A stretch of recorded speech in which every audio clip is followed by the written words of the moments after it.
All right. Welcome, everyone, to the Serious Angler Podcast. For anybody that is new tuning into this show, our main course for you guys is going to be talking about and hopefully teaching more about bass fishing. And on this episode, we're going to put a twist on it. We're going to be teaching you more about the video, camera, creative content creation side of the outdoor space. We have a lot of guests coming on. This is a two-part show to preface this.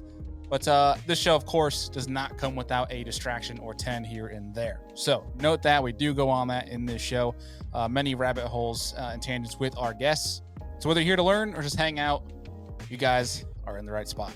I'm your host, Bailey Eichbrett, and usually I'm joined by the Bassin captain, Mr. Andy Full. But you'll see in these two parts of this, what we're going to call the Cameraman Mega Show. I'm actually joined by a camera stud himself and a guy I call a great friend, Mr. Clint Bartlett. He helps co-host throughout this show. So you got that to look forward to and many a guest coming forward. But on this one, in part one, we have Kyle Van Dever, Aaron Skripchak, Dalton Tumblin, Scott Argenbright, and McCoy Fisher. So you have that to look forward to on this one. And in part two, we have many more studs from behind the camera and in the creative space coming your way.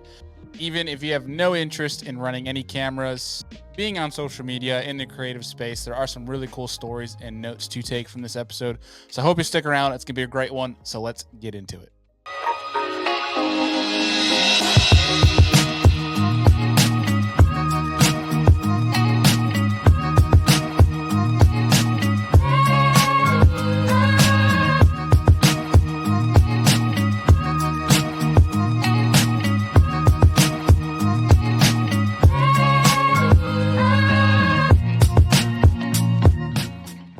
And I would say usually that we're here with the Bassin captain, but we are led by somebody else that I would say is a much more handsome man than the captain here. But we actually, he won't be falling asleep on the show tonight. So we got Mr. Clint Bartlett, who, if you've tuned into a Serious Angler Live before, or you've been anywhere on the fishing social media, you know who Clint is. And buddy, we got a freaking sweet show, and I'm piped to have you on as a co-host tonight. Yeah, I'm excited. I think it's going to be a fun cameraman brawl, bash, fishing, hunting, all of the things. So it's going to be a fun show. Yeah, and so you got into it a little bit there, just to give people a synopsis. Now, you likely have seen with the title of the show, whether you're listening or watching on YouTube, we have some of the best camera guys, video guys, a whole mashup of some of the best right now that are coming on here that we're going to have on this show, all each individually. So it's not going to be like 10 guys trying to talk over each other. We're going to bring each guy on individually, showcase their, what's inside their noggins, what they got going on, their talents. And one thing I do want to preface too, I think you can definitely agree because you know about this way further than I do, is these guys might be some of the most highlighted right now, but there's a much longer list of guys that deserve recognition that are out there 100%. Grinding and doing good work. 100%. And it's such a small industry, but it's so big at the same time. I mean, there's media for everyone in this day and age. Everyone is putting out content, and they have some level, whether they're doing it on their own or hiring someone to do it. There is such a need for content right now, and finding people that are willing to do it. So this is another cool part of this show is like, if there's somebody out there that's struggling in their 9-to-5 and wants to take the leap and go start learning how to film and doing that kind of stuff, like hearing from these guys who have this experience and have done it like that, I think that'll be pretty valuable for these people. So I'm excited. Yeah. And you hit it nail on the head. Is with each person that we have on this evening, we're going to dive in a little bit into learning who they are, in case you guys have not seen their name out in the field before. Dive into a little bit of their talent and their passion, things like that. But then also definitely make sure we get some advice from them too, for people that are looking to dive into this. Because Clint, you mentioned it perfectly. Like fishing, hunting, outdoor space has a big need for this right now. It definitely seems like there's a lot, but there's a lot more different lanes you can get into, like the giant booming space of college football, NFL, ESPN has an ever-changing amount of people that they're looking for, from whether it's social media content or to people legit like yourself with the actual camera, where I'm the dork with the iPhone. That's about as all I know how to film with, where you guys are, I've told you before, dude, it's like rocket science when you pick up like a legit camera. I don't even know how to dive in, There's which a is why I lot of have you here to buttons. help steer it. Yeah, a lot of buttons, a lot of bells and whistles, but at the end of the day, it's all about the story you tell. So you can get it done with a iPhone 3S, or you could get it done with a nice red camera. I mean, it doesn't matter. It's all about the story you tell at the end of the day. I love that too, because that's such a big part of it. We won't dive into like the whole how do you do YouTube, how to do social media thing yet, because I Yeah, want people to learn a little bit about you first before we get into our gauntlet of guests that we're going to have on for the rest of the show. for And I want to sure. call out too is one big thanks to these guys that are taking the time out to jump on here. Huge thank you to you for taking the time to be out here, because we're doing this isn't just like one and done. Like we're just running through these. This is a couple day thing that we're putting together here. So folks, if you guys are listening, tuning into this, send a big thank you to the guests. Send a big thank you to Clint, because this was definitely a time to put this thing together. And I'm excited for the final product here as we're kicking this thing off. And I guess to kick it off, Clint, tell the little people about what you've been doing, how you got your role that you're in right now, your entry into the fishing space, and I guess really put it, what's your why? Yep, for sure. So my name is Clint Bartlett, cameraman Cletus. There's all kinds of different nicknames, words on the street, however they refer to me. But yes, I'm from outside of North Carolina, or outside of Charlotte, North Carolina, and went to Western Carolina in college, and kind of bounced around through a couple different majors, and ultimately ended up on entrepreneurship. Well, when I got to college, I really fell in love with fishing. So fishing has been my passion forever. Like grew up in diapers, fishing, always being outside, hunting, fishing, whatever it was with my dad. And then when I got to college, I discovered what tournament fishing was. Had no idea you could make money catching bass. I was like, this is insane. And so joined the bass fishing team, and all of a sudden I wanted to start recording kind of some of my adventures. I was going trout fishing in the rivers and all this stuff. And my mom had got me a GoPro earlier that year. We went to Hawaii. And so I got a GoPro for that trip. And then it kind of collected dust for a couple months till I went to college. And so I was like, okay, well, I want to film some of these fishing trips. Like I was catching some big trout and stuff. I was in the mountains of Western North Carolina. I was fishing some of my first tournaments. And I was like, I really want to document this stuff so I could learn how to get better. Like I was like, I want to relive that moment because of how much it fires me up to get a bite on anything, like no matter what the species was. Like I wanted to relive that moment. When I was exposed to being able to relive it through watching through my 1080 camera footage on my old GoPro and seeing that catch and seeing that excitement again and being able to relive it, I was like, I'm hooked. Like I was hooked from that point on. And like I had always been in love with telling stories. So like my mom always said I'd be an author when I was growing up. I would write all kinds of comic books and all kinds of stuff like that. I was a nerd. I just loved telling stories, watching movies, all kinds of stuff as a kid. And then ultimately, when it came to telling a story through video, that's when I kind of fell in love with it in college. So I started, had nowhere to put my footage that I was filming these fishing trips. So I just started making YouTube videos and uploading them to YouTube.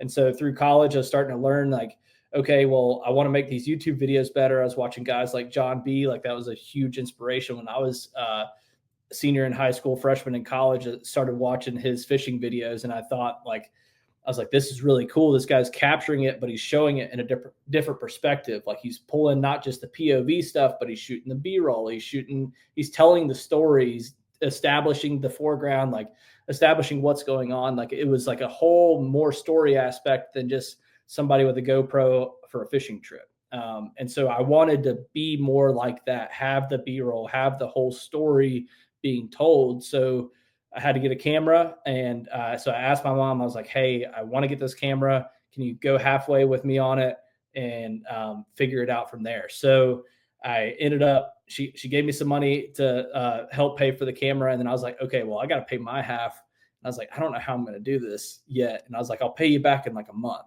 I was like, just give me a little bit of time. Give me a little bit of time. And so I got the back against the wall. I'm like, how am I going to make money? Like I had worked all through high school. I was double time working 2 different jobs. And I was working like 60 hours a week my senior year of high school, trying to save up money. Like, I mean, I was scrubbing toilets at a gym and working at a grocery store customer service. Like it was not glamorous, but I saved up a bunch of money to make it through my freshman year.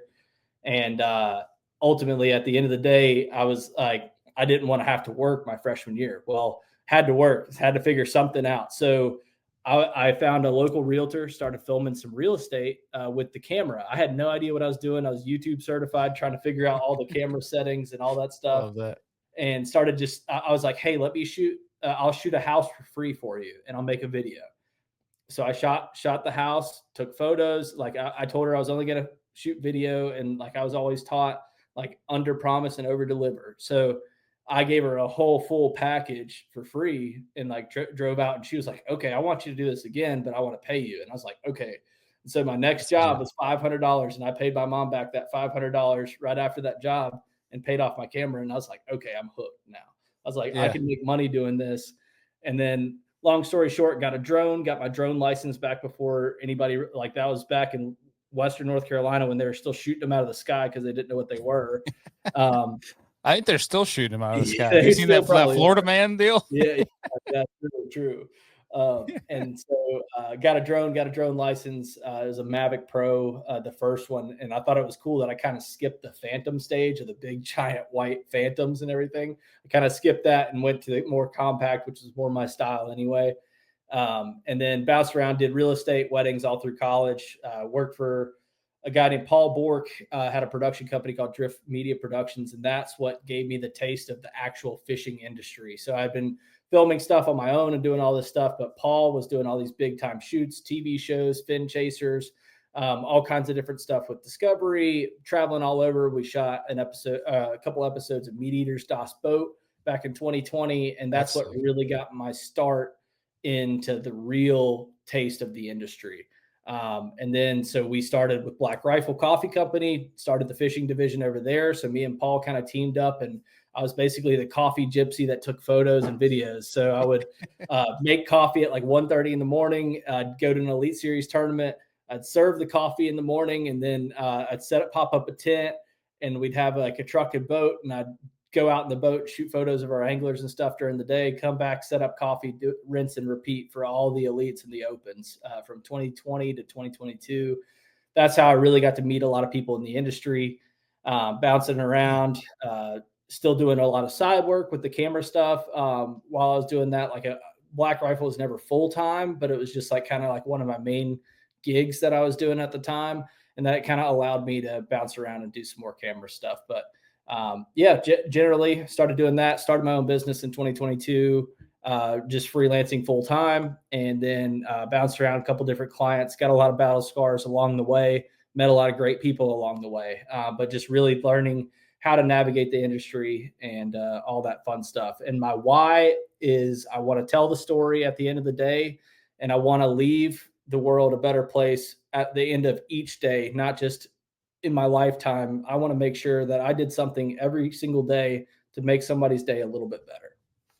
That's my love that, dude. I love that. So there's as quick as I can life story for you. Yeah. First date, speed date. And that's perfect because we literally got through just a couple of what we're going to be asking each of everybody comes on here. So I think what we'll do, Clint, is because you're helping me co-host this, is we'll sneak in a question or two in between each guest as we go through as well. Okay. So people can learn more about old Cletus as we go forth. And we'll sneak some stuff in. Yeah, and then we'll learn more about how he's literally on every single fishing live stream that exists. You're in the comment section. I see. The thing is I get it from the content side, is like, you got to have engagement. You have to have stuff to keep the conversation going. I don't mind being the funny guy, taking the risks, sending some things I probably shouldn't say. But at the end of the day, I'm not the keyboard warrior behind a faceless thing. Like, you see cameraman Cletus in the comments and you know it's me. Like, something positive. And I'll talk to you about it in the parking lot at the boat ramp. I ain't scared. Right. We can talk about it. I never talk bad things. It's always just funny things, you know? Oh yeah. Yeah. There's many a good times had, whether it's over text with Cletus or at the bar at the classic. That's for sure. We're having a good time one way or another. That's for sure. But buddy, we'll continue that as we rip through some of our guests here. And so to last preface this for people that are tuning into this thing, we're about to bring on our first guest for this show. We're going to run through probably 20 minutes, 25 minutes with each. We're going to try to rip through all these questions, learn from them, learn their story. These are, again, some of the most legit in the biz. So I'm excited for this one. And our first one is Mr. McCoy Fisher, who is actually, I think, one of the OGs actually of the Serious Angler podcast. Did you know that, Cletus? I'm gonna call you Cletus for the rest of the show. I hope that's you know. fine. That's my name. Yeah, I didn't know he was one of the OGs. No, I didn't know that. That's all. I knew he's one of the OGs in the camera world, obviously, but I didn't know the podcast. That's awesome. I'm gonna have to look up the show number, but I think it was real early on. I want to say. Well, either way, I'll link the show down below once I find it. But for each person that comes on too, what I'll do is we'll link their social media for each guy that comes on, and if they have a website or anything like that attached, or if there's any brands or any people that are interested in working with these guys, we'll add that down there too. So all you gotta do is go to the show notes, whether you're listening or on YouTube. But I think without further ado, let's bring him on here. Mr. McCoy Fisher, what's going on, buddy? How's it going? What's up, dude? What's up? Are you hailing in from old Florida? Yeah, it was a measly 82 degrees today. So as you guys are freezing up there in the north, you jerk. We're still in flip-flops and shorts down here. Well, I was in Florida last week and it was 27 degrees. Yeah. So it was cold, Florida. Yeah. I'm actually headed north for the holidays, so gotcha. I'm not looking forward to it. Yeah. Well, depending on what time you're coming home, there's another snowstorm hitting the Northeast right now. We're supposed to get, they say, 2 to 4 feet tomorrow. Oh, wow. Yeah. Yes. I'll be trying to avoid that. Yeah. That's wild. I don't know. Do you remember by chance the episode number that you were on? Because it was, it was like 4 years ago. Yeah, it was like right when I started. And I remember at the time you were saying that it was one of like the first ones you had done. So I'm not sure what the episode number was, but that's cool. Because I think it was under 50. And if it was under number 50, that was over 5 years ago, dude. Wow. That's crazy. That's wild. Yeah. Yeah. Look at here now. I mean, it looks like you're in Scott's place somewhere. Yeah, I've been in his, like, this is our office space where we keep those are his checks. What do you mean? Yeah, that's right. That's right. Camera guys pay the bills, man. Yeah. But I've just been working on TV shows recently, so I produce all that, and then the YouTube side of things. YouTube's kind of slowed down right now, and TV's ramping up, and that's a lot more stressful than YouTube for sure. A lot more guidelines there than YouTube, huh? Yeah. I can't even imagine. And then we're going to talk about rocket science earlier, Clint. I'm sure that's going to be the stuff you got to deal with McCoy is along the lines of that. A lot of his timelines look like a kaleidoscope. They're crazy looking. I always laugh at that. I'm sorry to sidetrack people. I warned you in the beginning. There's a lot of rabbit holes on this show. It's going to be a 7-hour show. Just probably. We're going to have the next 4 guests sitting here for hours just waiting to get on. But I always laugh when it's like you or Kyle or any of you guys that we're having on here. And I see you guys put up the stories of like when you guys are editing and all the crazy layers you got going. And I look at mine when I'm editing a simple YouTube video. I just start laughing because it's like the most basic crap. Like, and I thought that was good what I was doing, but it's I miss those timelines though. Yeah, it's crazy how quickly a timeline can get out of hand. Oh, for sure. But no joke. And I think before we get too far down the road here, McCoy is same kind of how we introduced with Clint here is for the people who might not know who you are, which if they watch Scott Martin, they know who you are. But what is your current role that you're in right now in the space, and then I guess what is your why? Like why are you in the role you're in? Why photo, video, content? So my role right now with Scott is videographer and editor, whatever, kind of do all at this point. We actually just had someone come on that's going to kind of help me out with the workload a little bit. But I've been with Scott now for just about 5 years total. So 5 full elite seasons, 4 elite seasons and 1 open season. So I started back in 2020 with him and kind of went through the opens gauntlet with him. And that was the most stressful thing. I mean, you guys have been around for that. And then we went to the elite series and kind of built this unfinished family business series, as you will. And that it's grown into something kind of crazy over the last 4 seasons of doing that now each episode's like an hour long. So it's kind of movies now. Yeah. Literally we are making long form versions of it too that people seem to, I don't know why they watch 3 hours of it, but some people do. But I'm one of those guys. Yeah. I guess I you just love put it on in the background and watch it when you can. I'm sitting there glued, but yes, a lot of people do watch them in the backgrounds, I guess. But that's awesome. My why with it all, I'm not really sure. I've always liked to tell stories. I'm not the best talker, but I'd like to put it through to like visuals and photos and that kind of thing. So telling a story through video is kind of my goal with it all, and telling the best story possible. And I've just fallen into the avenue of fishing, and I've grown up loving fishing. So that's kind of where it's taken me. Yeah. I mean, there's different forms of, there's a lot, everybody calls it art, right? But there, you can also interpret it as communication, just a different avenue of how you decide to communicate. And there you go with storytelling. And I feel like I'll pitch this to both you guys, where it's when you take a camera or any mechanism to record, where it's not necessarily, I think Clint, you hit on this a while back, but it's not necessarily how good you are or how much you know about that camera, but you have to be a better storyteller than knowing how to use the camera. That's what's more important in all this, is being able to put chapters together versus be able to click record. Is that correct? Yeah, definitely. For sure.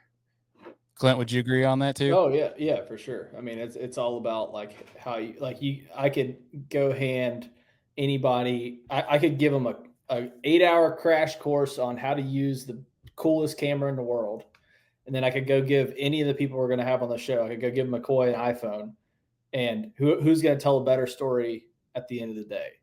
And I think it's somebody who's been telling stories longer and like learning how to visually tell a story, because it is a lot different than communicating a conversation in an elevator versus telling someone's life story or explaining to someone who knows absolutely nothing about fishing, tournament fishing. How do you make it watchable? Like a lot of these guys, like McCoy, for example, like that's something that you can watch if you don't like fishing. Like you don't have to like fishing to be able to enjoy the videos that he makes. Like, yeah, and a that's lot of guys watch them with their wives and stuff, and like, right. and their wives have no idea about fishing, but they enjoy the story at the end of the day. Mm-hmm. Right. And that's kind of our goal with the whole series, is to show what like people don't see, and people crave the behind the scenes kind of thing. So we show the in the house stuff, stuff like that. And I think that captures a lot more people than the actual fishing it does itself. But that's, that I think that's a very valuable part. Yeah, so, and I bet people come up to you, they come up to Scott, they come up to, Matt and your guys' team, and they probably bring up scenes more from you guys and your shenanigans at the house than they do actually about some random tournament they had on Murray early in the year. They probably forget all about that, and they're more worried about, paying attention to the pranks you play on each other and the, what is it, paddle? What is the damn? Pickleball. I keep forgetting the damn pickleball. Thank you. Pickleball. are you into pickleball? No, I'm not. You strike me as a pickleball player. Don't take that as a bad thing. I can see you playing it. I could get down with some pickleball probably, but I've never played, never touched the paddle. My aunt and uncle started playing pickleball in 2006. Oh wow! So they're OGs with it. I was like, what is it called? And they're like, pickleball. I was like, what? And they're like in their late 50s, like playing this ping pong paddle game in the yard. And I'm like, what are they doing? Yeah. And now it's trendy. So it's like, it's crazy. I was like, they've been doing it a long time. The timeline makes sense, because they say with the fishing industry, nothing hits our industry for another 15, 20 years after it's been cool. Fair so it sounds about right that the timeline matches up. Yeah, we'll get electric outboards by probably 2045. Maybe we'll finally get there, hopefully. It is weird how people bring up like all the stuff in the house. They rarely ever bring up anything on the water, like you said. But it's all the stuff, the behind the scenes, the just little pranks that we pull anyways, and then we film them. So it's what people remember. It's crazy. Yeah. And that goes back to just thinking about the storytelling aspect, where there's a lot of YouTube channels out there right now, and a lot of it shows the fishing, but I feel like those that have the community aspect, the people that are actually engaged, are the ones that show off the water, on the water, the different aspects that you don't think about, click and record for, and trying to actually capture. And so I guess that kind of falls in line with the next question here with that is, whether it's that or whatever it may be over the past, say, 5 years, even more than that, leading up to your opportunity with Scott, what's been the biggest challenge for you? Biggest challenge. I don't know, like in the filming space or just in life in general, you think? I mean, as balancing trying to make this a career, maybe it's something of learning the equipment, something that you found as like maybe a roadblock or a hardship that you had to overcome in trying to pursue this as a career. Hold on 1 second. Yeah, we got guests coming up. All right, I thought you were coming in to talk to me. Sorry, we got to edit it. Sorry. Yeah, I'm just on a podcast right now. He comes stomping. We got a guest. Surprise Scott's guest. son, Jacob. Sorry. Can you rephrase that again? Yeah, no, you're good. You're good, dude. So whether it was leading up to the opportunity with Scott, like, was it a challenge or a hardship to find an opportunity, or once you had that opportunity to, did you hit any roadblocks trying to make this a career? So I think there's a lot of people that are looking at this. They're maybe they have being behind the camera as an interest, but they don't understand maybe how to turn it into a career or get on the road to make it a career. So I guess from that, what's been the biggest challenge for you along this path that you've been on up till today?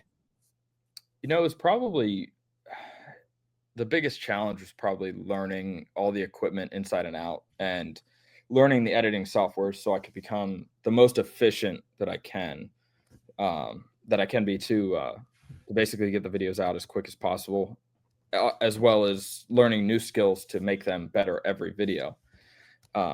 Unlike like Clint, you said, I heard you mention in the previous segment, you were doing freelance before you kind of are in the role you are now.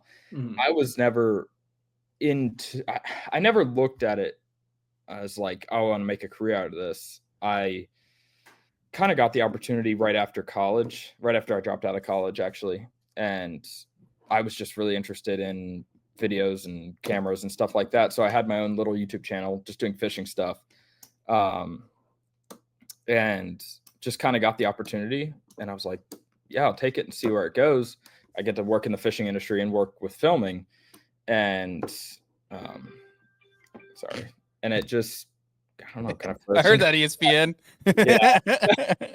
I apologize. I'm a terrible podcast. Oh, you're good. We're keeping that in there. I was getting phone calls and it was like turning my whole screen off. So you're good. Yeah, you're good. But yeah, I really never looked at it as I want to make this a career. I really wasn't at that point yet with it. I just liked doing it and got the opportunity with Scott, like I said. And this is where we're at now, I guess. Yeah. So I guess with that too, on the flip side, now that you've been especially doing it for 5 years, what's been your favorite part of it? Probably just meeting all the people and all the good like camera guys in the industry. I think that's kind of been my favorite part. Just most of the camera guys are just super down to earth people, like Clint and like Kyle and Jesse, and they're just great people to be around. And also just all the people like on the Elite series, there's the fans and everything like that. That's probably been my favorite part, just intermingling with those people and getting to know them a little better.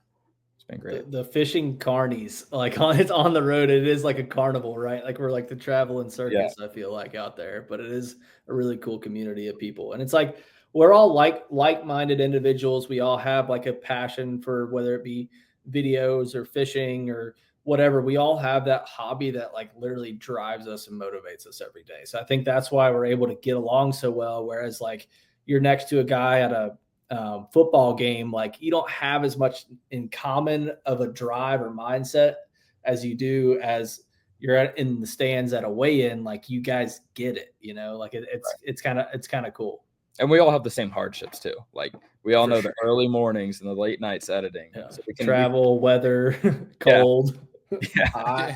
Trying to keep that camera dry. I've seen some wild like trash bags over the cameras on the water and stuff like that. All of the above. Yeah. There's all kinds of crazy. Done that. But that's the thing is we learn from each other. You see somebody and you're like, why are they doing like Kyle with a freaking trash bag on his camera? And you're like, dude, why don't you just get like a rain cover or something? He's like, it's all I had.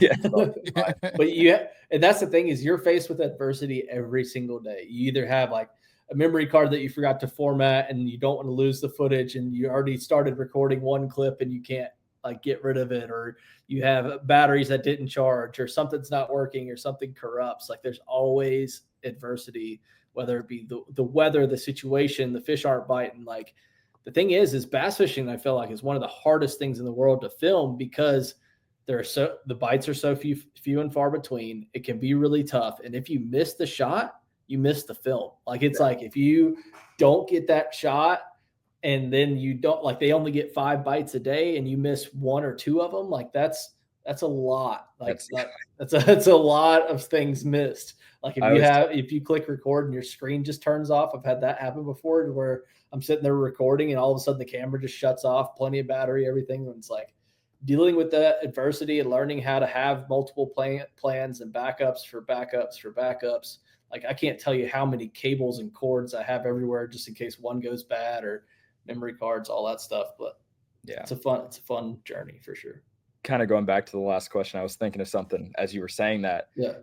One of the hardest things that I had to learn was like management of files and stuff and double backing.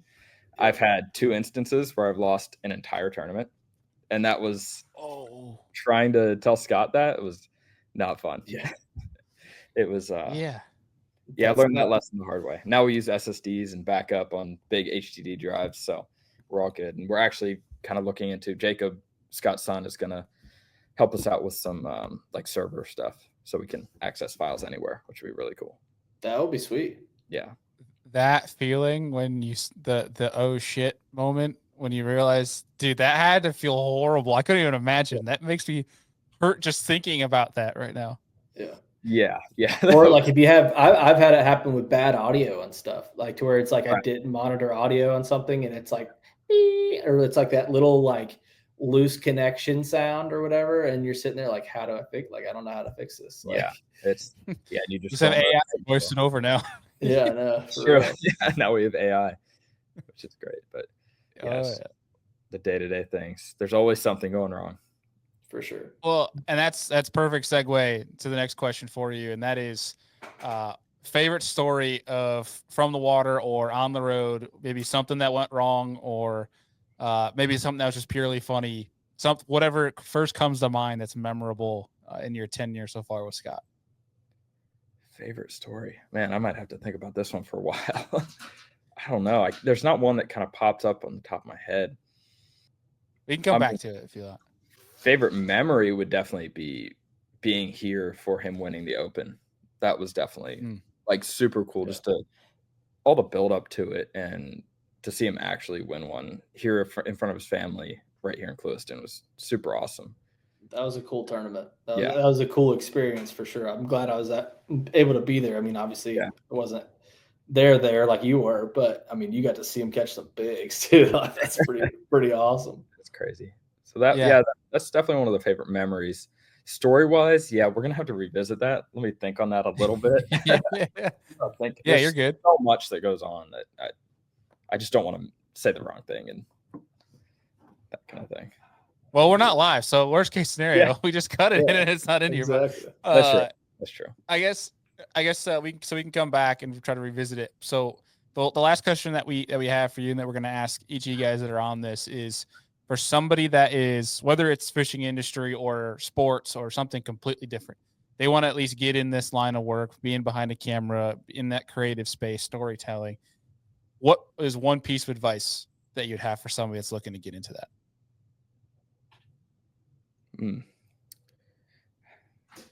That's looking to get into the creative space is just don't wait to do it. Just jump in it and do it. Use your phone, use whatever you have, really. And there's free programs on your phone to edit. So just take whatever you can. Don't wait until you have the best computer, the best camera, the best lens. I think that's a pretty valuable piece of advice. I don't know. What do you think? No, I agree with you. Like the best time to start is now. Like you don't know what's like the only way you're going to get better is if you look at yourself each day and be like, I got a little bit better today. And the only way to get better is to do it. Like I look back at my videos from 5 years ago, 10 years ago, and it's bad. Like it's crazy. But the thing is like you got to start somewhere. And like I look at videos from 2 months ago and be like, oh, I should have changed this. I should have done this. I should have shoulda, coulda, woulda. But it's like it's the evolution of it. And you don't know it. Like you can't face the adversities and learn how to handle problems if you're not doing it. Like that's why people always talk about, like, I would rather have somebody with 6 years of experience in a field than somebody with a 4-year degree on the field. Because like I would rather see somebody that's been out there and been doing it, and because they're learning everything like the right way, the wrong way. Like they might not be the most educated, but they're definitely more street smart on handling those situations. Right. So ain't nothing to it but to do it. Right. Yeah, that's why they say, those that can't do teach, and that those that can't teach become a podcaster. So there's that. I like it. Funny. That's awesome. That's a valuable piece of advice. So we're gonna dive into that, I think, a little bit further throughout the show, Clint. That specific piece there. Sure. But any other story you got maybe from the road, McCoy, before we let you go here? I don't know, Jacob, come in here real fast. Jacob spent for 2 years on the road with us. Oh yeah. What they had a question for me. Like, you want to rephrase the question, and we'll. Yeah. Jacob was kind of like co-camera guy with me. Come on. Okay. What up? What's up? Yeah. So we had a question from that on the road, like whether it's crazy, whether it's good, bad, something that sticks out in your guys' mind of a crazy story from the road. Oh man, there's so many. Literally the very first trip that we did, curbed the trailer and like completely blew out the whole axle and tire and. Oh, in Oklahoma. Yeah, in Oklahoma. I mean, who was driving? Who was driving? That was Jacob. That'd be me. We pulled up to the airport, like hit the curb, thought everything was cool, was turning around the curb into the airport. My dad's outside waving, and the tire just turns inside out. Oh no!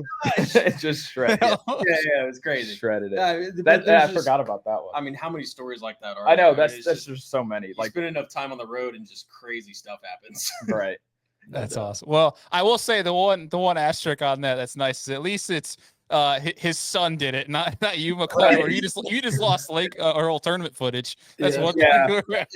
Yeah, Jacob was there for that. Yeah, I remember that. That was the worst. That was I've never seen McCoy look so scared. Was he white as a sheet or just cherry red? As white as a sheet. Like he was about to throw up. Like that literally. It was just like staring into like a hole through the table, just like holding his head. It was hilarious. Looking back on it. Yeah. Now it's hilarious. Now it's funny, right? It wasn't at the time for sure. What did you end up doing? Just means he cares. What did you end up doing? Just not. I mean, obviously you didn't have the tournament, so you didn't post it. Yeah, it was. We just tried to send it off and get it fixed, but those things never work. Where they're a pit of money, and we just never move on. It was Neely Henry from 2020, and then I also lost Scott's entire St. John's River elite tournament, which was his first ever elite tournament. Oh, that's a tough one.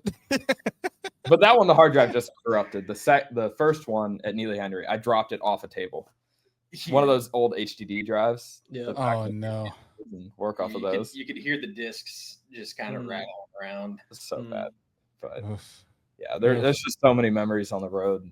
Yeah. Crazy. That would be a funny bloopers deal for Scott's pod with if you guys hopped in on there and that whole crew. That'd be I'd be all over that. Listen to that some of the bloopers you guys. That's actually a good idea. All the stories. Yeah. Stories of them. Maybe we'll do that. We'll shoot that when we're in Okeechobee when we're staying here. Yeah, that'd be good. That'd be good. We'll give you idea credits on that. Well, Jacob, appreciate the surprise guest, man, and McCoy, appreciate you taking time out, buddy. And see you, McCoy.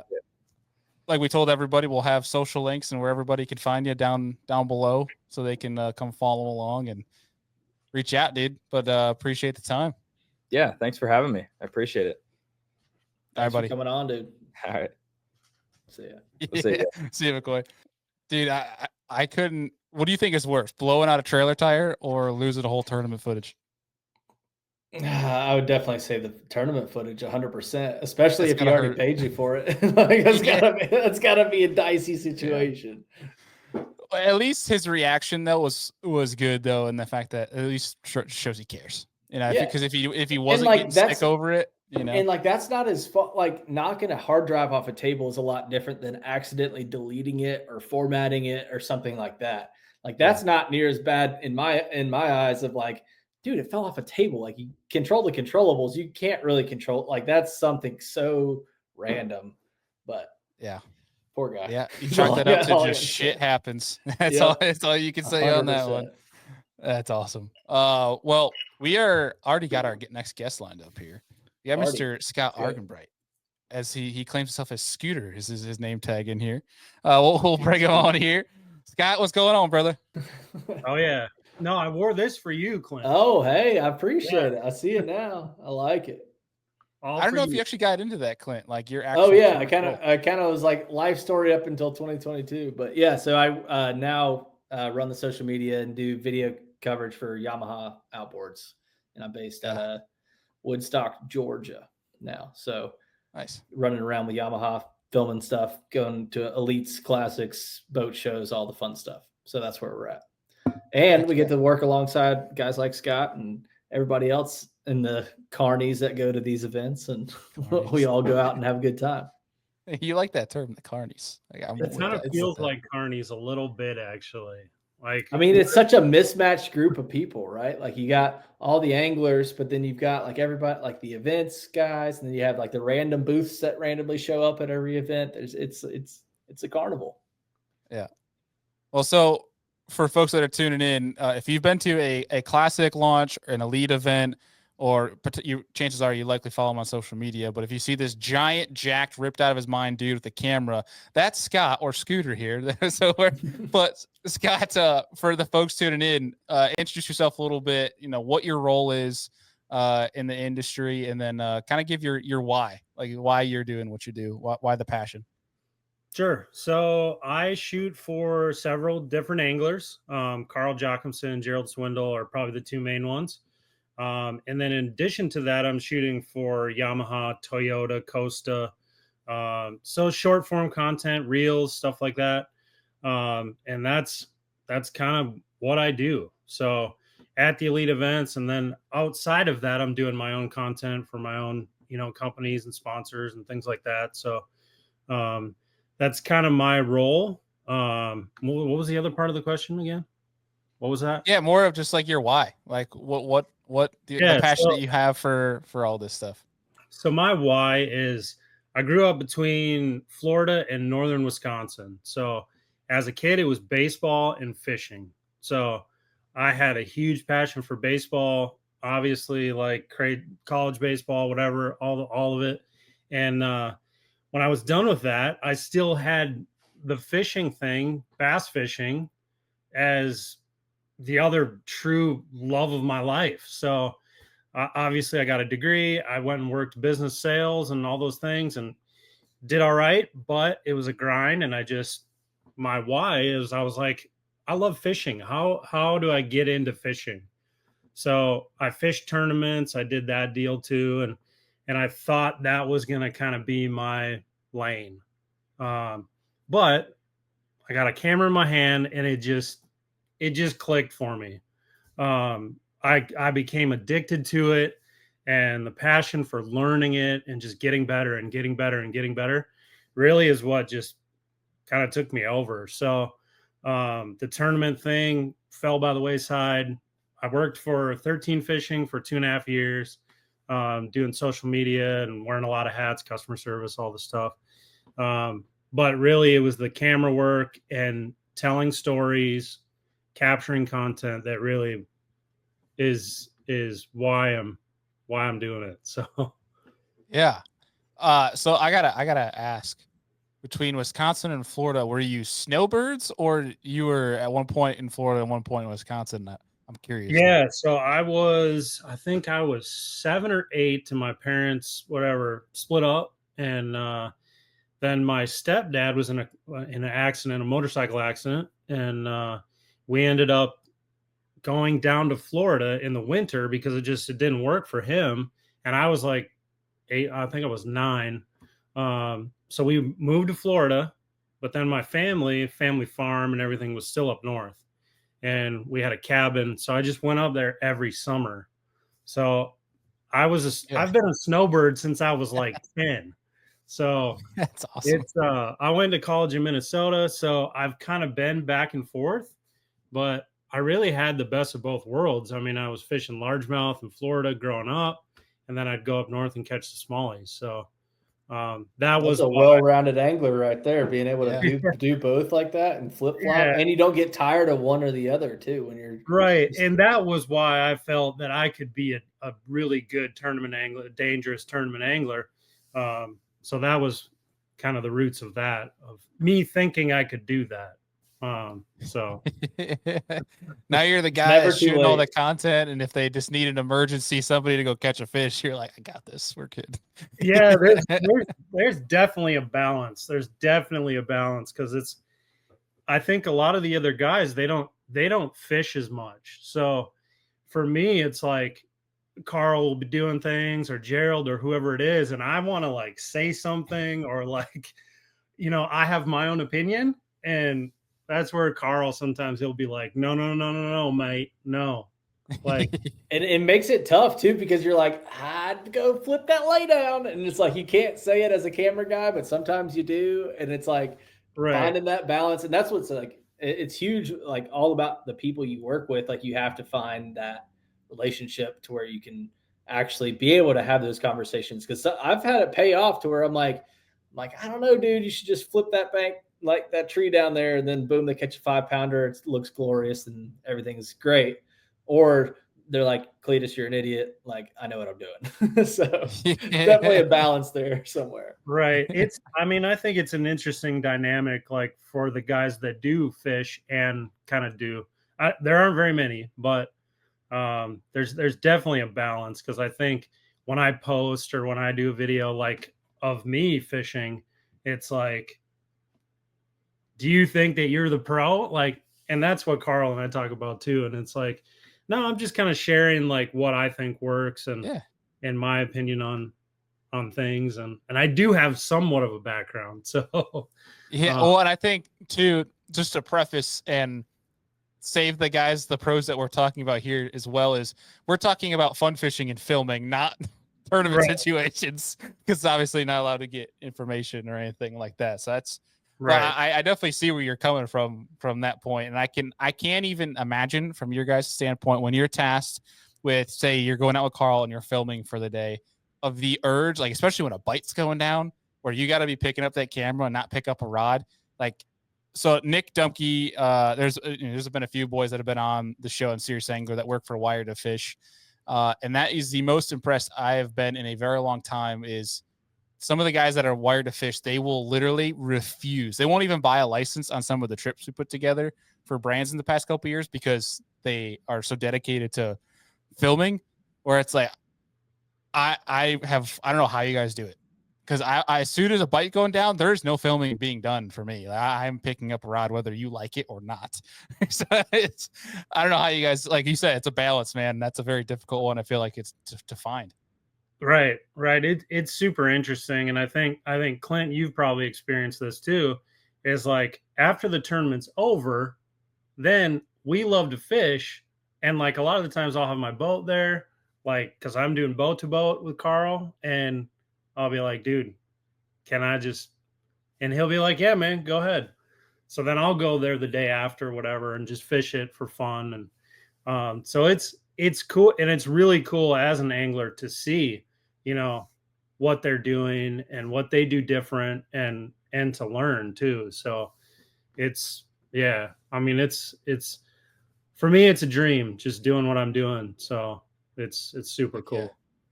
Well, so on the flip side of that, what's been the biggest challenge for you in this? The biggest challenge, I think, for me, I think just getting better. I really just, I'm super competitive. So like, I'm always really, really trying to get better. And if there's things that I'm struggling with or whatever, that's where I think that would probably be my biggest struggle, is just learning and just picking things up as fast as I can, just to meet the needs of my angler clients, and then like on the other side, the companies, and really just trying to make sure that I'm up to speed with everything. Um, I don't want to say that I haven't had a struggle, but really it's in my DNA to work really hard. So I wouldn't call it a struggle. I would just say getting after it, working hard, and some people might call that the struggle, but to me, it's just part of it. So kind of a long Yeah, way. and so what you're saying, not getting better like from the fishing sense, you mean like from the content capture and content, like putting it together for the finished product is what you want. So you're saying you want to get better at. Right. Yeah, just like telling the story and just making sure that I'm kind of checking all the boxes as far as is telling that story, and taking all the millions of cameras and everything, putting it all together, and just building a good story. And not only a good story, but like the story that my clients want to tell. So, Scott Martin, Brandon Palaniuk, they'll have their ways that they want to tell the story. So me and Carl, whoever it may be, that's where I just want to make sure that I'm doing, everything the right way and the way that they want it, they want it done. So Yeah. I guess you would call that my struggle. Yeah. Well, and so say what? If it is a struggle, I don't struggle. really call it that, but yeah, that's my struggle. I got you. So this is what's kind of cool. And with McCoy, he's been with Scott and Strictly Scott for the past 5 years. Clint, you're with an organization now. You're with a brand with Yamaha. Granted, you do some side work, but and feel free to jump in here then. But with Scott, so with multiple different anglers and multiple different things that you're juggling, for somebody like that, they see this and they see there's multiple avenues that they can do and try to chase this avenue of career. And I guess for you, if I was in that position and I'm hearing you speak right now, I'd be interested as an entrepreneur. Like, I like to have multiple different avenues of things that I can do. How do you balance that? So I guess from a organization standpoint, do you have like a tip or some advice for somebody how to balance multiple different clients and avenues to pursue this? I think it just comes down to organization, and then just making sure that you are really good with communicating, with whoever it may be, whether it's a company, an angler, whoever it is. Communication, organization, and then just meeting those deadlines. So I think the key to why I'm successful is really just going above and beyond. So if I have a set of deliverables, like whatever, say I have 5 reels that I have to get done. If I see that I have 2 or 3 or 4, whatever additional, like I'll throw those in there. I'll just get them done. And I think that like just going above and beyond. And I think it goes back to me just loving it, like loving fishing and just what I do. I think that's a huge key. But from a technical standpoint, it's just, for somebody new that's coming into it and trying to get into the industry, it's just, can you provide that value? Can you provide, what the company needs or what the angler needs, whatever the case may be. So love that. I definitely love the going above and beyond, and I can be an advocate from your standpoint of like the over communication and how much that's appreciated from the Gunpowder team. I know they're big scooter fans from working with you, so keep that up. But I love that aspect of trying to be just driven in increasing your craft, but also making sure everything's balanced from across the platform, because if you're letting one loose end fall, everything can all fall out of balance. And then you never know if that client talks to the potential future client. And I'm sure I'm preaching to the choir to you guys on exactly that. But yeah, Clint, anything to add on that, man? I was going to say the worst thing you can do is burn bridges, right? And so, like, I've been faced to the point in my career where I didn't have the best organization and communication. And it was because I took on way too much. Like, I took on way more than I could handle. And that left me not quite satisfying a couple of clients because I was trying to take on too much. And learning through that of like, I have to communicate, hey, if I think it's going to take me 2 weeks, I need to tell them I can get it to you in 4. That way, if I get it done in 2 weeks, great, they get it early. But I'm not sitting there at the end of the 2 weeks and I'm like, oh, I have to travel this week. I got to go do this for this client. I'm not like, how am I going to get this done?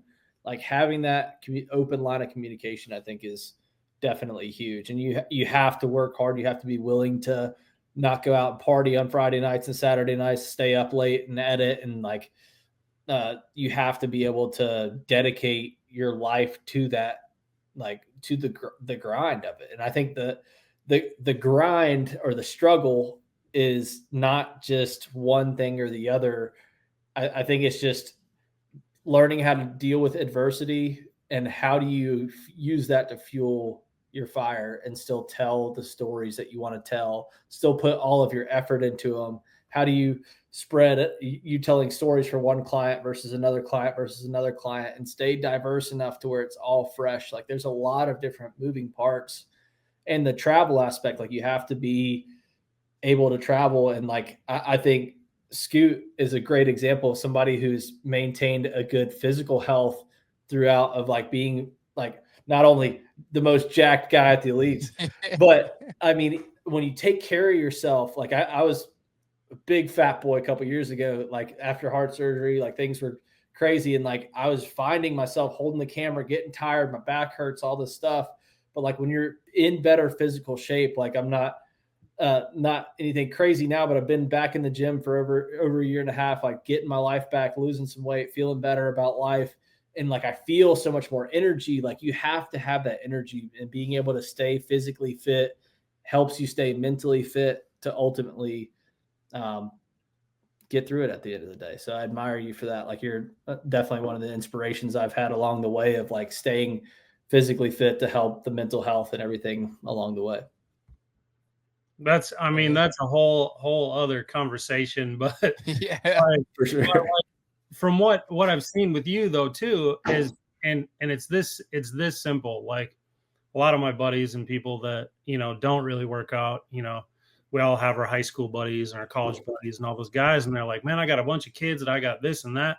And I just think you have an hour that you can spend like away from the kids, whatever. It's challenging, sure, but like knock it out, get it done. You'll feel 10 times better and just make it a habit. And Yep. I think you've been doing that from what I can see. I mean, we don't For talk sure. every day, but you make it a habit and then it's just part of your day. It's just, it feels so normal now. And it's like, I'm waking up without an alarm at 4:15 because I had to train myself to wake up that early. So I did have time to get it in. right. Like, and like, you don't have to do that, but it's just like for my schedule and what I had to get done. Like I'm a morning person anyway. And for me to get my workout in, like I have the most energy in the morning. So I want to knock it out then. And then I still feel good throughout the day. But if I try to go after work and like try to lift, like I'll go do cardio after work, I'll go do yoga after work, but like try to lift after work when it's all busy and you're waiting on a squat rack forever or a bench press, it's like, no, I don't like, for me, I'd rather go at 5 a.m. when it's empty and I can get on what I want to do at my own pace and make it happen. So like you have to find what works for you. Like you want to eliminate as many variables that'll stop you from doing that. And like that's ultimately, I feel like how you streamline that. Everybody's got a different schedule. You just have to figure out what gives you less excuses to not get it done. Right. Right. Yep. And I think, and I mean, not to make this super long winded, but I think the people that you're around as well is a huge part of it. So like I never needed that, but like being around Carl, he's all for it. He'll be like, "You're going to work out right now, mate?" And I'm like, "Yeah, man." And he's like, "Hell yeah." Whereas like the other anglers that I was with before Carl, they would be like, "Are you nuts?" And I'd be like, "No, man, like it's just part of my day. It's just, I don't know. I don't think about it like that. I just think I got to get it done and I just go do it, zone out, whatever, put my headphones on and just let it rip." So I love this aspect of the conversation because I think that's a big factor that maybe some people don't think about. I think, and it applies to basically every lane of career path or profession, but especially like you guys, like sitting on the boat, having a camera in hand, like that is physically grueling. It can be taxing. But it's crazy because it's pretty hard to slip into that workaholic mindset. And I've been victim of it for basically almost a couple years straight. And thankfully, I've, for the most part, dug out to an extent. But like you can get caught in that trap where it's you forget about that hour a day, Scooter. You know, it's you forget about that. Like, oh, I have an hour left. Okay, let's dedicate that to some other work. Where it's good to like there is such thing as burnout, and I feel like especially for you guys, when it can come to multiple clients and when you apply yourself so much to your work, I love that aspect. You brought that up, so that's awesome. But Cool. I guess last thing for you, Scoop, before we let you go, and we'll pitch this to Clint too. And I think this might be a good one to ask each guy as well as, and because this is a hard one. I don't think there's a great answer for it, but for people that are kind of new into this and finding their way, I think the hardest thing right now is knowing your worth and what to charge people and then going through that. And I'm not asking for like a list of prices or things like that, but how would you maneuver? How did you find your way of, especially having multiple clients, of figuring that out? I think for me, it just goes back to the deliverables that they need, the time it's going to take me to complete that, and where makes the most sense for them. So I know, I mean, I probably need to word this correctly. There are other guys in the industry that price themselves out of work. And I didn't want to do that. So I probably leave a little bit on the table when it comes to like the financial side of it. But I know that my clients are happy. I know that, that I am meeting the needs that they have as far as deliverables. And to the point where it gets like too much for me and I'm spending too much time to complete, the task that they need, that's where I need to go back and say, okay, like this is just, it's too much. I'm going to have to charge this or, whatever the case may be. So I think my pricing or how I do, the financial side is probably aggressive, but I know at the end of the day that they're happy and they're going to continue doing business with me because I didn't price myself out. It's not a huge burden to them. And the beauty of my experience and just the clients that I have is my different buckets are going to add up to a number that I, need to survive. So a lot of, some of the other guys, they only have one client or they only have two clients or whatever it is. So they need that number to be X or whatever. For me, I can pick up, a little bit of other stuff here and there and just kind of manage that balance. So I think for somebody coming into it, it's just how much time does it take you to complete, maybe it's a reel, maybe it's a YouTube video, to edit it, to shoot it, and then back that into that number. So I think it's different for everybody. And, based on experience level, you probably start lower and then just work your way up. And I mean, it's obvious, but again, I think I probably don't charge enough, but I know that my people are happy and I'm happy enough. And I feel like it's a good balance for me. So That's awesome. Does that make sense? Does that 100%? Okay. 100%. Yeah, it's a hard conversation. It really is, and I think everybody's going to have a different answer when it comes to it. But I think it's a great way to look at it, and then you just, like you mentioned, you look within your means. What makes more sense for you and your workload and what you got going on. I think that it's also acknowledging that we're like, not that fishing doesn't have money, but like we're in fishing, so this isn't the NFL, this isn't MLB. Like, I think it's just looking at that and saying, okay, what do I think that, is a fair number, and just going with that. So heck yeah. Especially when you talk about some of these brands, they got more than they'll lead you on to think. I think they do for sure. Yeah. I mean, and I struggle with it sometimes where I'm just like, it's worth more than what I'm, Yeah. But then you give them that number and they're like, whoa, geez, that's like, so I think there's a balance, and I think I'm doing pretty good at it, but could I charge a little bit more? Maybe. But again, I know that they're happy, and it is That's what it is. the important part. Yep. So, And it's all about a balance at the end of the day. Like I think you do a good job of balancing it at the end of the day. But one thing I think that's really funny is your lowest paying clients, the ones that like was a job or whatever, like that's the one that's like got their knife in your side. Like, I need my thing now. I need this. And it's like, dude, if you only knew, like, I'm doing this, this, and this for this client, this client, this client, and they're sitting there just jabbing. Like, I need, like, it's like their email is this long. And then the guy that just paid you the most you've ever made on a shoot is like, cool, love it, great job. Like, let me know when the next shoot is. Like, it's so crazy. I actually was asked that kind of a very similar question like 2 days ago.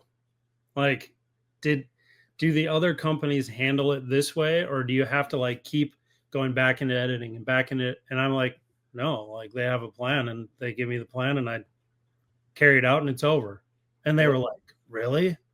I was like, come on, like you're killing me. Like, let's go, but it is what it is. I mean, I think doing what we all do, Bailey, you're doing it too, is everybody has a different eye, and everybody, the music, they don't like that type of music, or it's too hype, or it's not hype enough, or everybody has a different opinion. So I think it's just working through that and just try to make it make sense for everybody. So, and when you think about a company too, it's like you're working for a brand or a company. Well, your marketing guy might love the hype track, but then his boss might be 72 and be like, what is this crap? Like, and so it's like, you have to find that, like, how do you please an entire company with a video? Be like, did you guys see this video? Like, it was awesome. The younger demographics, like, heck yeah. And then you got the older guys like, I don't know if that did our product justice at the end of the day, like it's funny. Like, that's one of the big things that I have to ask everybody is like, what is the vibe? Yeah. Like, I have to ask Carl that, because Carl will be like, oh man, it was a tough day. I want like a pull at the heart type of doomsday. Vibe. And I'll be thinking like, oh, but I had like an awesome hook set. I had this and that. Like, we can make like, we can make it cool. And he'll be like, no, mate. And then like Gerald, I'll be like, Gerald, what do you think of this? And he'll be like, hell yeah. It's just like, you just never know. Like what, that's what I love about it too. You can go to like Hunter Shryock's OG days, and it's just straight metal screamo, regardless of the situation from the dirt bike days. Oh, I love that. Awesome. Sorry, tangent, but that's a good point too. That could be a whole show in itself, right there. Right. A couple of these different things. That's good, man. Well, Clint, you got anything else for Scoop before we let him go here? No. Thanks for coming on the show, man. Yeah, I appreciate you guys having me on. And I don't normally like talk about myself and like my situation, so it's cool. I probably rambled a little bit, but that's what podcast is all about, man. That's all you do on podcasts is you ramble and you talk about whatever tangent comes up. But like the camera guys, like this is a cool show because the camera guys are always on the other side of the lens, So tell their stories. Like we want to hear your stories too, I have to talk about it. So Hey, you guys deserve to be highlighted, and we thought, and this is a lot of Clint's a brainchild of coming up with a mega show like this, and so it's cool to get y'all on here and bring more of your personalities to life, because a lot, I would say, and Clint, feel free to barge in here, but like the list that we have for this whole show probably makes up a good majority of the content people see, especially in the fishing space. It's a lot. Yeah, I mean that's a really good point, and I have people tell me that too. Like they'll tell me like you are hitting like this, and this, and I'm like, I'm just trying to do my job. But it is true, like Scott Martin, like McCoy, and all the different content and associated with the different brands, it ends up being quite a bit. So I think all of us just pushing the excitement and pushing the energy of the vibe of fishing. It's just going to make more people want to fish. So I think it's cool. That's the goal. For sure. Dude, appreciate you taking time out, man. And for, like I told everybody, your social links and where people could find you, get in touch. All that Cool. stuff is down below in the show notes, and encourage people to go at least follow along, because when you're not shooting Carl or G-Man or another brand, you're putting out some pretty badass hook set clips, dude. Yeah, he's always cracking them. Yeah. I mean, do they get old? I think they probably no. I can attest. No, Yeah, never keep gets doing old. Keep doing it. Here we go. It's Scoot jacking another one. Yeah. Hard, but Hey, if people get old of it, then they shouldn't be fishing. I'll Right. say that. exactly. Yep. Well, appreciate the time, buddy. We'll talk to you soon. Appreciate it. Sounds good. All right. All right. See you, Thanks, man. man. That's awesome. Appreciate Scoot taking time out. I definitely encourage people. That was a really good call, though, talking about the physical aspect of it. I think that was, that was a cool angle. Jacked, and he's an inspiration to a lot of us. So I mean, Yeah. who knows? Maybe he was fat one day. We didn't get into that, but I don't know. We'll have to recruit some of our PIs of the fishing space to do some investigation. Do some Facebook stuff. Yeah. Dude, so I brought him up real fast to tease him. More so like with Hunter. He always I actually personally love Hunter's music choices that he does on his, because he brings from like the dirt bike side and the fast heavy metal, whatever. But that is one thing I didn't even think about to call out in this show, is we have some anglers, especially in this space, that like a BP, a Hunter, that are also good with the camera, but also have like this cool dynamic duo of like Hunter and his wife are a power couple when it comes to the filming. 100%. Like the craziest thing I have seen, I gotta say shout out to Felicia, his wife, is they were expecting a child and she's there, big belly, with a camera filming him at the Classic. That was one of the wildest things. Probably helped her stay stabilized, you know? Yeah, she's cheating. No, that was one of the cool things. So I got to give a little honorable mention there. But man, we got another one coming up here. We got Mr. Dalton Tumblin that's ready to hop on here. But before we do, quick question for you to keep this rolling, because we hadn't been able to ask you this yet, is what's been the biggest challenge for you? Biggest challenge? I would say definitely just the balance of things, the work-life balance, figuring out how do I see my family enough? How do I get to fish enough for my mental health? How do I satisfy all my clients? How do I keep up with everything? Just, I feel like I've always been a people pleaser and trying to maintain the best reputation possible. I've always cared about what people think. At the end of the day, I'm not one of the guys that's like, I don't care what people think. No, I do. I care what every single person I meet, whether it's at the grocery store, the gas station, whatever. Like, I care that I left an impact at the end of the day. The last thing I want to do is let down a client or anything like that. So like, I think it's the work-life balance of how do I make sure I get all my deliverables done, check off the list of everything, but also how do I make an impact throughout the day? Like, I think that's one of the challenges I face every day is like, did I do enough? Like how did I change someone's life today? How did I make that project better than the last project I did for that client? Just that constant striving to get 1% better every day. I think that's one of the challenges, but it's also like one of the motivators at the end of the day. Yeah. Heck yeah, dude. Love that. All right. You ready for our next one? Let's go. Let's keep this gauntlet running. All right. Our next guest here, we got Mr. Dalton Tumblin. Holy, did you hear that? Or was that What is audio going on? What? Do you hear it, Dalton? Oh, is that better? Okay. Something crazy is happening. I'll take this out. Yeah, try that. It sounds like a hairdryer. It's a good thing it ain't live. Yeah. I don't know. You should leave that live. All right. I think we're clear. Is that better? Yeah, I think we're good. All right, we're just doing we're raw good. phone audio then. I like it. Did you hear that noise? I didn't hear it. I guess something's wrong with my headphone. You know, like those clips, and it's awesome. This is not live because I can edit this to be hilarious. But so you know those clips where it's like you're watching something and then it's like the scary movie chick starts screaming in front of the screen. That's what it sounded like, dude. Yeah. It It was- Oh sounded my like a jump gosh. scare. That's why I'm we were like, sorry. oh god. It's just a Apple AirPod. I have no idea. I didn't hear it. I lost Okay, an we're Apple good. AirPod this weekend. Oh, that's not I good. let somebody drive my truck and my AirPods are in my keys and they went to like dump me in. And then I got back or whatever, didn't really pay attention. And I opened my AirPods and one of them's gone. And I'm like, that Oh sucks. no. Oof. That's an expensive loss for Yeah. sure. Else. So you want to hear a fun fact before we get moving here with Dalton? Let's hear it. So do you know what the number one cause for brain cancer is now? AirPods. Oh no. Oh gosh. I went to go buy some and I read an article and then one article turned into 5 and 5 articles turned into 10. The And rabbit I'm hole. like, hey, not buying AirPods anymore.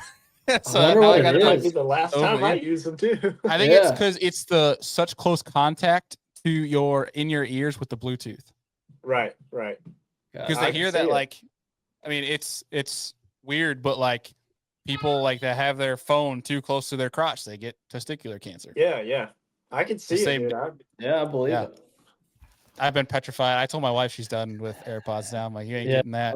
I guess Like, I'm you're not. stuck I with me got for a life. good excuse not to buy another pair. Yeah, no Yeah. kidding. Sorry, we Goodness. won't put that in there because I don't want to freak too No, many it's all people out. Yeah. All good.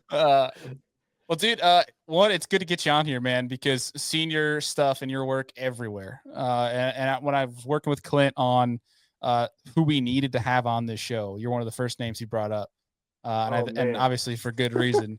And so I guess to lead into it, dude, for some of the folks who may not know who you are, tell them a little bit about yourself, what your role is in this industry, and then I guess your why, the passion for what you're doing right now. Absolutely. My name's Dalton Tumblin. So I've been in the photography fishing industry for about 7 years now. Started off obviously fishing, huge passion of mine since I was a kid. I've always loved it. I've always loved tournament fishing. And then once I got into college and got into college fishing, I kind of found a different avenue with the camera. I kind of fell in love with outdoors wildlife photography and sports photography. And then just kind of kept following that. And I'll jab on myself a little bit. I'm not good enough at fishing to be a professional fisherman. So I kept on going with the camera stuff and ended up at Bass, and I've been doing that for 6 years now. And basically a sports photographer with Bass. I go out on the water and shoot all the elite tournaments, the classic, and a handful of the opens and college stuff. And it goes on the website, magazine, and things like that. And it's a ton of fun. Super passionate about that. Just as passionate about that as I am fishing. I've always loved working with the camera and kind of showing off that artistic side and trying to create something. So it's been a lot of fun so far. And other than that, I've worked with a few companies in the fishing industry, doing some product stuff and things like that, some lifestyle stuff. So it's been a lot of fun, seen a lot of things, and yeah, that's about it. I get guess. it. Yeah. So you're full time with Bass then. That's your full time gig. So technically I'm a contractor. But Right. that in the freelance world, it's kind of full time. Like they expect me to be there for their tournaments, and they take up probably 70% of my workload for sure. Nice, man. That's sick. So You're I guess full-time. with yeah, Do sick. what? You're full I time. said you're full time. Yeah, pretty much. They got Makes it you. hard to do anything else when I'm doing Yeah. that all the time for sure. No doubt. So I guess along that road and getting involved in that, what do you think has been the biggest challenge to you? Well, so when I first started it, there wasn't much, there wasn't too much challenging as far as like the travel and everything like that. Mainly it was just trying to get more skilled and get myself out there more and create more opportunities for myself. I'd say starting out, that was the biggest challenge. Um, and then fast forward to now, after I've been doing it a while, I would say the biggest challenge now is doing it with a family. So within that 6 years with Bass, I married my wife, and we have now an almost 3-year-old. And so it works out. I do get a lot of time at home, but also that time on the road, especially when there's like back-to-back tournaments and stuff, and I'm going for almost 2 weeks.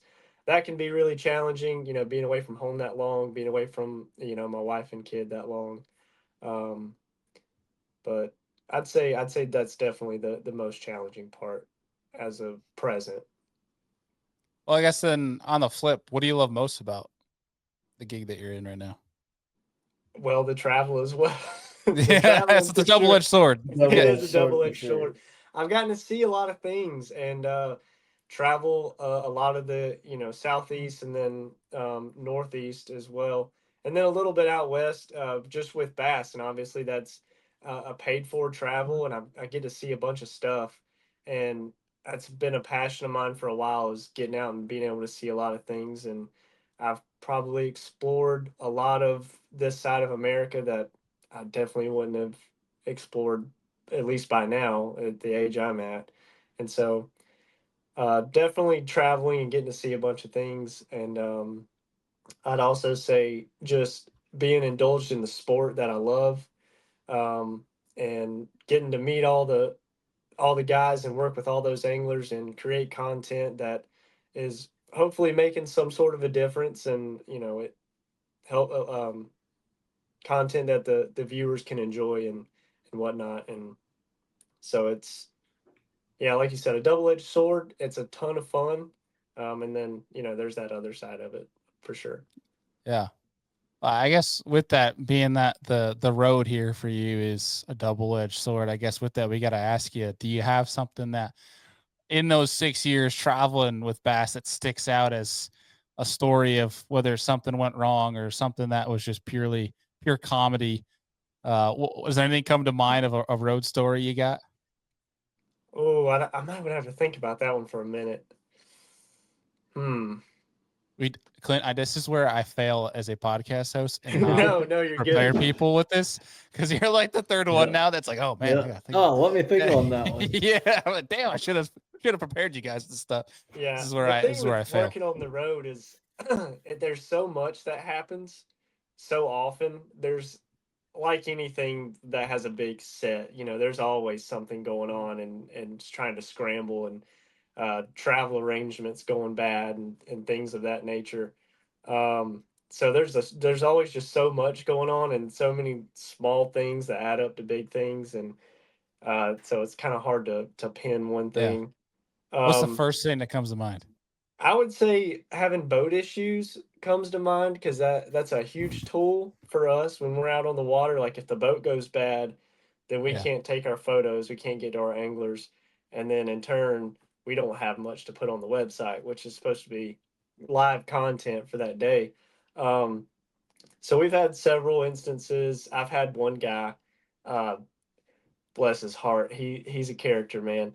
But we've had him quite a few times as a boater, and he didn't see a rock pile that we were sitting right on top of, and he went to try to get on plane coming off of that rock pile, completely knocked like a 6-inch hole in the bottom of his boat completely through. Both bilge pumps pumping the whole time. We've got the nose all the way up and just getting to shore as fast as we can. The day is done. Can't take any more photos. His boat done for the week. We have to scramble to find somebody else. And so those are like the types of things that happen on more often than you think, that we constantly are just kind of scrambling to try to figure out how to get over it. Did the boat make it back in? It did. It did. I was a little scared it wouldn't. But... You gotta do donuts while somebody's getting the trailer down. He did. Yes, absolutely. Yeah, you have to. That's your only choice at that point. Like we couldn't even stop long enough for me to get out on the dock. We were doing donuts, and then a stranger happened to be on the boat ramp, and we came around, threw him the keys. He went and got the truck and trailer down as we kept doing donuts, and then we pulled it up on the trailer. Dang. That's low key kind of badass, to be honest. I mean, it's a story. It was something. The story. Yeah. Not the breakage Afterwards of the boat, is pretty funny, yeah. And then just having the reliability of a camera boat driver showing up, I feel like it's got to be tough. Or communication, like you're on a random lake and like, is your camera boat driver a 19-year-old college kid that fishes sometimes there, or is it an older man who doesn't understand like bass fishing tournaments? Or I mean, all kinds of different people, all different walks of life, I'm sure, getting in the camera boat. Yeah, Absolutely. that's actually was going to be one of my questions too to add on top of that was, have you ever been with like a boat driver that doesn't understand to not go in front of the pro while they're fishing? Have you had that happen? Oh man. You wouldn't imagine some of the guys that come out there. Either it's talking way too loud and won't leave the angler alone sometimes. Just and a lot of times the anglers like are too nice to be like, hey man, stop talking for a minute. I'm trying to concentrate. You get those guys. Yeah, you definitely get the guys that like get too close or not sure where to go. And I've gotten to the point now where I'll just run the trolling motor for the most part and just not even. I'll just when I get in the boat, I'm like, hey, you mind if I just run the trolling motor the whole time? Oh yeah, of course. And so, but yeah, definitely instances like that. I had one guy actually at this past year at the St. Lawrence, or this past season at St. Lawrence. He he came out for a couple days and he ended up having like kidney stones. So Geez. can't hate him for it, but he texted me like an hour before we were supposed to go out on the water and was like, hey man, I'm not gonna make it. Just got out of the ER. And so we had to call up a guy like on a whim, and he was there within like an hour so we could go out and take photos. Some new guy. Never met him, never talked to him. The young kid? So, no, he was an older guy. Okay. I was gonna see if it was one of my boys, Zach Eggleston, up there, who's saved our no. butts on photo shoots and stuff before up there. It doesn't seem like there's much up there, but for whatever, everybody owns a boat that has a house up there. It seems like, especially a I bass think boat. so. I think so. And especially around that time of year, most of the people that are going to be there are there for the Yeah, season, they're bass fishing. for the Yeah, warm time. Yeah. Yeah, absolutely. yeah. So, I remember you jumped in the boat with me on Fork. You remember that in the Black Rifle yeah. boat? We went out and shot some photos and stuff. I can't Absolutely. remember what happened to your camera boat that day. I don't even remember. I don't Yeah, even that was remember. But yeah. 2022. But yeah, It's you never wild. know when you need a camera boat because it's always something. Like when I was working that Black Rifle job, we had to loan the boat out a couple of times for lower units or all kinds of stuff. People not showing Oh up. yeah. It happens all the time. It's there. One funny thing that comes up: the same guy that knocked a hole in the bottom of his boat. I've had him a handful of times, and it was at Chickamauga. He ran his boat up on a flat and completely beached it on this flat. Couldn't move it, wouldn't come off, and it was can't remember if it was a year ago or 2 years ago, but it was that Chickamauga tournament that was cold and it was snowing and sleeting the whole time. Oh, the Glide Bay tournament. He got all the way down into his underwear with a cigarette hanging out of his mouth and was in the water. And he's like a 60-something-year-old man who smoked his whole life. Nothing but tidy whities and a cigarette hanging out of his mouth out in the water. Freezing cold, just trying to push the boat off the flat. Oh my god! Sounds like he needs a jet drive aluminum boat. Oh yeah. That's crazy. Well, so I'm sure in your time at Bass, I'm sure you've come across the name Darren Schwenkbeck before. I'm not sure. Okay, so he's an old elite angler. I encourage you to. I don't know how much time you get with like Brian Brasher and those guys, but ask them about the story of Shipwreck. That's his nickname. Darren Schwenkbeck's name is Shipwreck. Okay. And basically, long story short, went through two boats in one tournament, one being an ESPN boat up here on Lake Erie. Oh my god. Yeah. You have to ask him about the full story because it's awesome. Heck yeah. I will definitely do that. No doubt. Awesome. Perfect.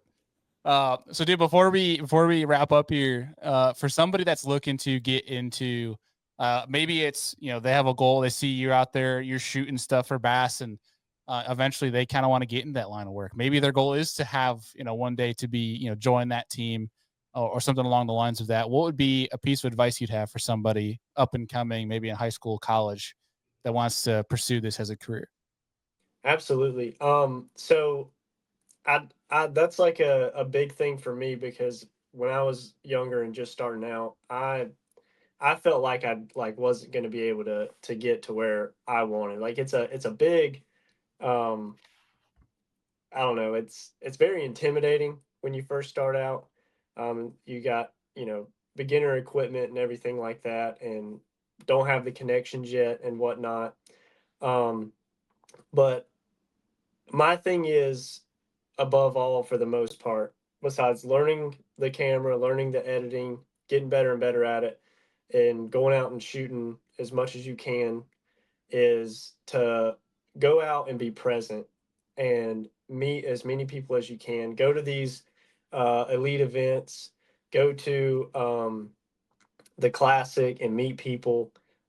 Even shoot people messages on Instagram and whatever social media platform, other camera guys that you look up to and whatnot.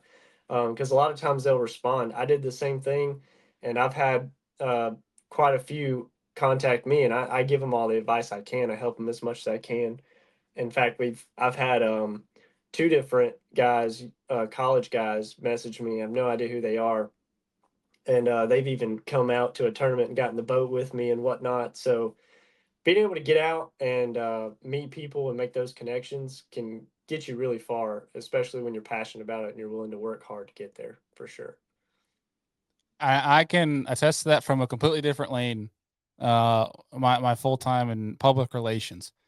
I had zero wherewithal about PR, zero experience, nothing. Where I think what Yeah. you said, if you know somebody, you can bust your butt. And I think if you know the space, like there's definitely a art to knowing bass fishing when it comes to videography and photography. For sure. I think if you have those three things, like you can learn the rest. Like Absolutely. you get with the right teacher and you can learn the rest. Would you agree, No Clint? doubt. Oh yeah, everything I learned about cameras is on YouTube or from another camera guy. Like I never took a class, I never took photography or any of that. Like I was just figuring it out. you know. Let her rip. Absolutely. I tell a lot of the guys or a lot of people that I ever give advice to. So I went to college for visual communications, and I would say not even a lot of it had to do with the actual camera work or anything like that. A lot of it was just like writing and advertising stuff. And it's the honest truth. I don't remember or don't think that 10% of what I learned in college, I'm using it today in the field. Like Clint said, most everything I learned at a young age was YouTube and just getting out there and doing it, putting myself in the middle of it. 100%. And I feel like it's the networking aspect too. Like I'm so thankful that I went to college, not because of the coursework, but because of how I learned how to network, communicate, how you learned how to like work together on a group project for certain things, how you learned how to meet deadlines and deliverables, how you learned how to actually have a planner. Like I was like, oh, I don't need a planner. I don't need a calendar. If I don't have my Google calendar like lined up for, hey, I've got a podcast tonight at 7. I've got this going on tomorrow. I got Christmas party Friday night. If I didn't have that, dude, I would not be able to function anymore. But that's something I learned from college. But like all the marketing and economics and all these classes, like I learned how to network and I learned how to get by and get through it and then go out and do it. Like For sure. That's what college I feel like, and that's what's net. But like if I didn't go to college, I would have never found college fishing. I would have never found like all of those different avenues. If I would have just stayed back home, I probably would have never tournament fished. So go to college. Like don't be scared to go to college. But at the same time, if you want to be in trades and different things or just go out and freelance, you have to find a way to network. And like a lot of us that have gone to college, once you get out, networking's weird. Like you're not talking to as many people. Like you're in this giant group, giant community. Everybody's there on college campus. And then when you step off of that, you're out in the real world, like communications and talking to just having the opportunity to talk to all these different people from different walks of life, different cities, countries, all that stuff isn't at your disposal anymore. You have to go out and get it at that point. So having that training ground when you're all in the same place, doing the same thing, like I think that it is one big thing about going to college. You don't have to go to college. I'm not saying that, but I'm just saying use those parts to your advantage, not quite the coursework, but the environment that you're putting yourself in. For sure. Yeah. So one of the guys as far as the networking aspect, like if you're not in college or whatever, and want to get into a specific world of photography, like we're in the bass fishing world. So and I don't give myself any credit for this, but one of the guys that was messaging me on Instagram, Tyler Bridges, never met him before ever, and he was like, "Hey man, I'm gonna go out to an event, and I'm just gonna shoot photos, and I'm gonna ride around the lake and try to shoot anglers from the bank because I don't have a boat, and then I'm gonna go to weigh in and shoot weigh in." And he did all that. I was like, "Heck yeah, man, go for it. Send me your stuff. I'd love to see it." And he went and done it, sent the work back to me on Instagram, and I was like, "Ah, it looks really good." And then fast forward on down the road, well, we were looking for like a new person to shoot some of the nation stuff, and I showed his work to Kyle Jesse, and Kyle was like, "Yeah, it looks great. Yeah, we'll get him on for the nation stuff." And now he shoots like a bunch of like the nation and college and events like that. So getting out there and just getting in the middle of it and meeting people and networking is a huge thing for sure. Hell yeah, especially digital networking nowadays. No doubt. I met a couple people they were afraid to DM some people about it. They're like, "Oh, I feel like it's weird if I just randomly slide in somebody's DMs." Like, Yeah. sliding in DMs isn't like a weird thing anymore. That's the common thing now. Yeah, It's- right. You can send a hello message. It's commonality Right. now. Like you're If you good saw all on the comments I get on my leg day stories, Jesus Christ. Hey, all the Cletus- dudes are not scared to talk about my legs. Cletus, we are all in on the 5 a.m. thirst traps on your Instagram. All right, we're all good. All day. Yeah. But I love that point, man. Like, and that's one thing, I told my brother, he's into the photography thing and all that, and he's interested in working with brands. And I was like, dude, find all the brands you're interested in. Just fire a DM. Like, it doesn't hurt. Go Absolutely. to LinkedIn too. And tag Fire a them and DM. stuff like a company. It doesn't matter what the company is. If they go to your page and they're like, "All right, who is this guy that's trying to get in contact with me?" And you, let's say it's Yeti, like so a company as big as Yeti, right? Just as an example, and you have a couple of cool products, placement shots with Yeti coolers and products already on your page, like showing that you're not just trying to talk about it, but you're about it. Like, I think that's huge too. Like, if I go on your page and you have all these, well, like a whole wedding portfolio of being a wedding photographer and all this stuff, and you're like, "Hey man, I really want to shoot bass fishing and I don't fish." It's like, okay, well, like that's hard for me. Whereas if you're a college angler or you fish some local derbs on the weekends and stuff, and you shoot some cool photos of your friends at club tournaments at holding fish, like you gotta step into the environment, right? Like if you're a product of your environment and you want to be in this space, I feel like you have to start to walk the walk as a like you have to love it. Like in order to be in this, you have to be obsessed with it. You have to love it. You have to think about it every single day. Like to really get into it and to live it and breathe it, you have to love it. No doubt about it. Yeah, that nail on the head right there. Well, Clint, you got anything else for Dalton before we let him go here? Clint, it's very good to see you, buddy. I thought it. Yeah, we need to hang out. We need to hang out soon. It's been too long. Are you still in Georgia right now? Yeah. So I'm in Woodstock-ish. Heck yeah, dude. Around there, close enough to Lake Lanier. Not as close as I want to be, but we're like 45 minutes from the ramp. So you need to come catch some spotted bass this winter. I know, dude. You would think living not far, like an hour and a half up here in South Carolina from Lanier, you would think I would have fished that lake by now, but I've yet to be. We'll make it happen. We've been on some fun stuff, catching them on a jig. I know you like to swing, so. Heck yeah, buddy. I'm gonna be there in a few weeks if we want to do a little podcast reunion. Little podcast powwow on the boat. Let's go. Yeah. Heck yeah. We got the road set up. We're going to be doing a bunch of in-person podcasts this year. We got the whole shindigs from cameras to audio, all that stuff. So I think we need to do a pod in the boat while we're laying the smackdown. 100%. That'd be pretty awesome. All right. No doubt. Yeah. Well, Dalton, dude, it was good to meet you. Looking forward to hopefully either meeting you at Lanier or running into you at the Classic or something like that along the lines this year. But man, appreciate the time. Absolutely, we can do it. I appreciate you having me on. Clint can attest. This is only my second podcast ever, so hopefully I wasn't too terrible. Was he on yours, Cletus?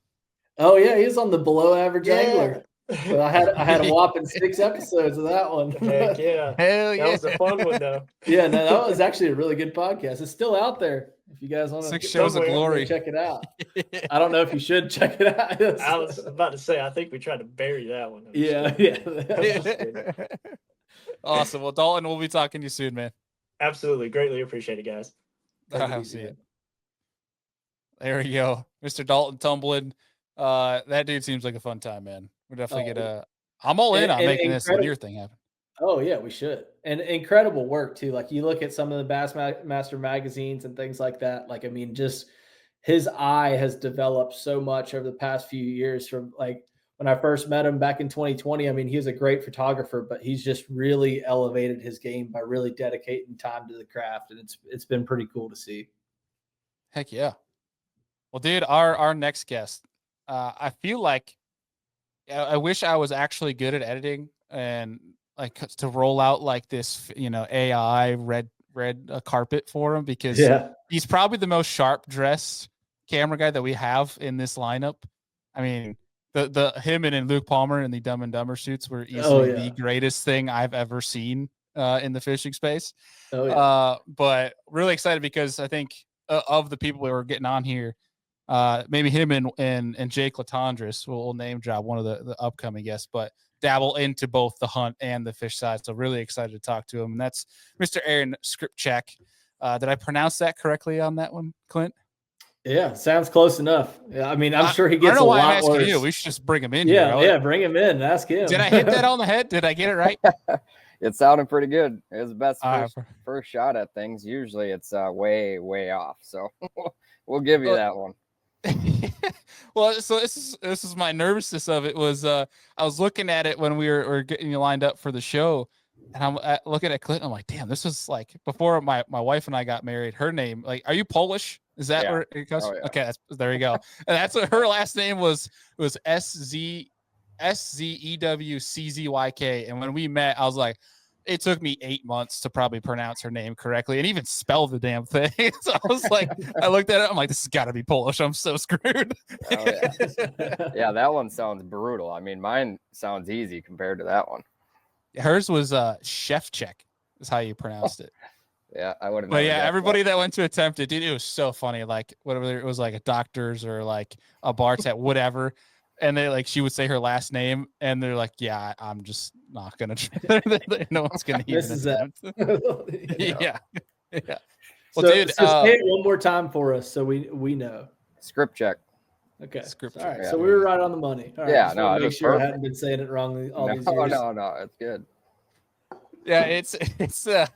I feel like when people see names like yours, and sometimes people jack up mine as well, but it's that meme of from The Simpsons where he walks in the door, puts his hat down, turns around, picks up his hat, walks out the door. They're like, I'm not even gonna try that. Yep, that's right. Well, dude, for people tuning in, man, tell them just a little bit about yourself, what your role is, because I know you got a bunch of different things going on. So what you do currently, and then your why, like the passion of doing this gig. What keeps you going? What started it all? Well, actually, I'm sure, a lot of people that are tuning in probably know me. I follow Luke Palmer around with a camera, and him and I are two characters. I mean, as easy as you can put it. We're like best of buddies. Yeah, that's a nice way of putting it.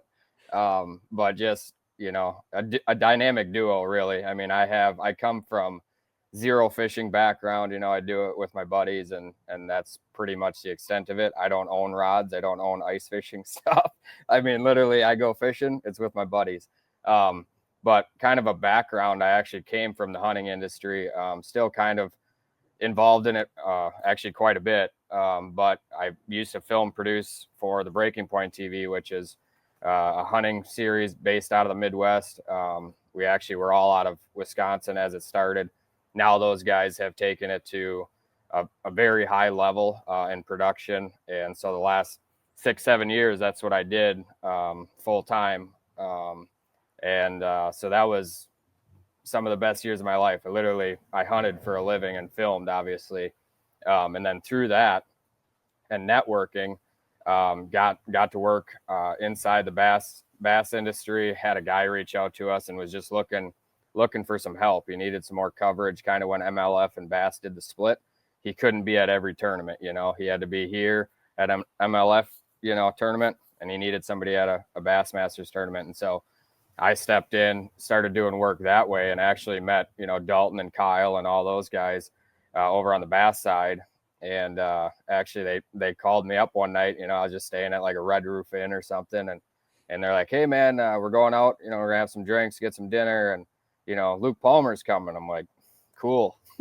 Literally, who the hell is that guy? Yeah. I'm like, whatever, you know, I don't bass fish. I can care less who this guy is. So anyways, we go out the first night and, you know, chit chat a little bit over some beers, nothing crazy. And, you know, then it started to become a reoccurring thing, you know, oh, Luke Palmer's coming with us. I'm like, oh, shocker, you know. And so then we started, you know, talking some more. And actually the way it kind of really kicked off was, you know, we got talking, and obviously I'm a big whitetail hunter. And I was like, hey man, you live in Southern Oklahoma. Like, you got some deer hunting ground? He's like, yeah, but I don't really deer hunt. Like, I don't care. And I'm You're like, score. Yeah, literally. I'm like, all right. So I literally told him, I was like, hey man, like if you're ever wanting any, you know, content or whatever, I was like, you know, I'll trade you some content and do some work for you if you just let me come down and hunt your ground. You know, there won't be any money involved. And he's like, you know, in his mind, he's like, this is perfect. Like, not paying this guy for content. He's coming down and hunting deer that I don't even care about. Like, why not? You know? And so that following year, I went to a couple tournaments, shot some content, and then I went down to his property in Oklahoma, and I was just like, oh my gosh, like deer heaven, you know. And I'm like, this is the graviest thing that I've ever been offered in my life. And at the same time, you know, I was still working full time at the hunting show and doing all that. And so then finally in January of that year, you know, I got talking with Luke, and I said, hey, you know, if you're ever to the point where you think you can, you know, bring somebody on to shoot your content full time, you know, I'll be able to work it in the schedule, because, you know, my hunting season pretty much ran from August to January, you know, end of January, and which is perfect, you know, Bassmaster Elite Series, February to pretty much August, and you're done. So, so the first year that I signed on with him, that's what I did. I worked with him from February to August, and we finished up in New York. I flew home, packed my bags for 2 days, and hit the road, and I didn't come home till January. And it was a long year. It was a fun year because I literally was doing everything that I wanted to be doing. But then as time went on and we've done it a couple of years, it got to the point where it was like, okay, like I can't be gone 11 months out of the year. I'm closing in on 30, have no girlfriend, no wife, no kids, no family, you know, like I gotta grow up at some point. And so then that brings us to this last year, and ended up taking a step back from the hunting show just because, you know, Luke and I just have a bond that it's probably pretty hard to come by within the, you know, the camera guy, bass fisherman relationship. You know what I mean? Like it's not an employer, you know, to an employee relationship. It's like, hey man, you go out and catch fish, do your job.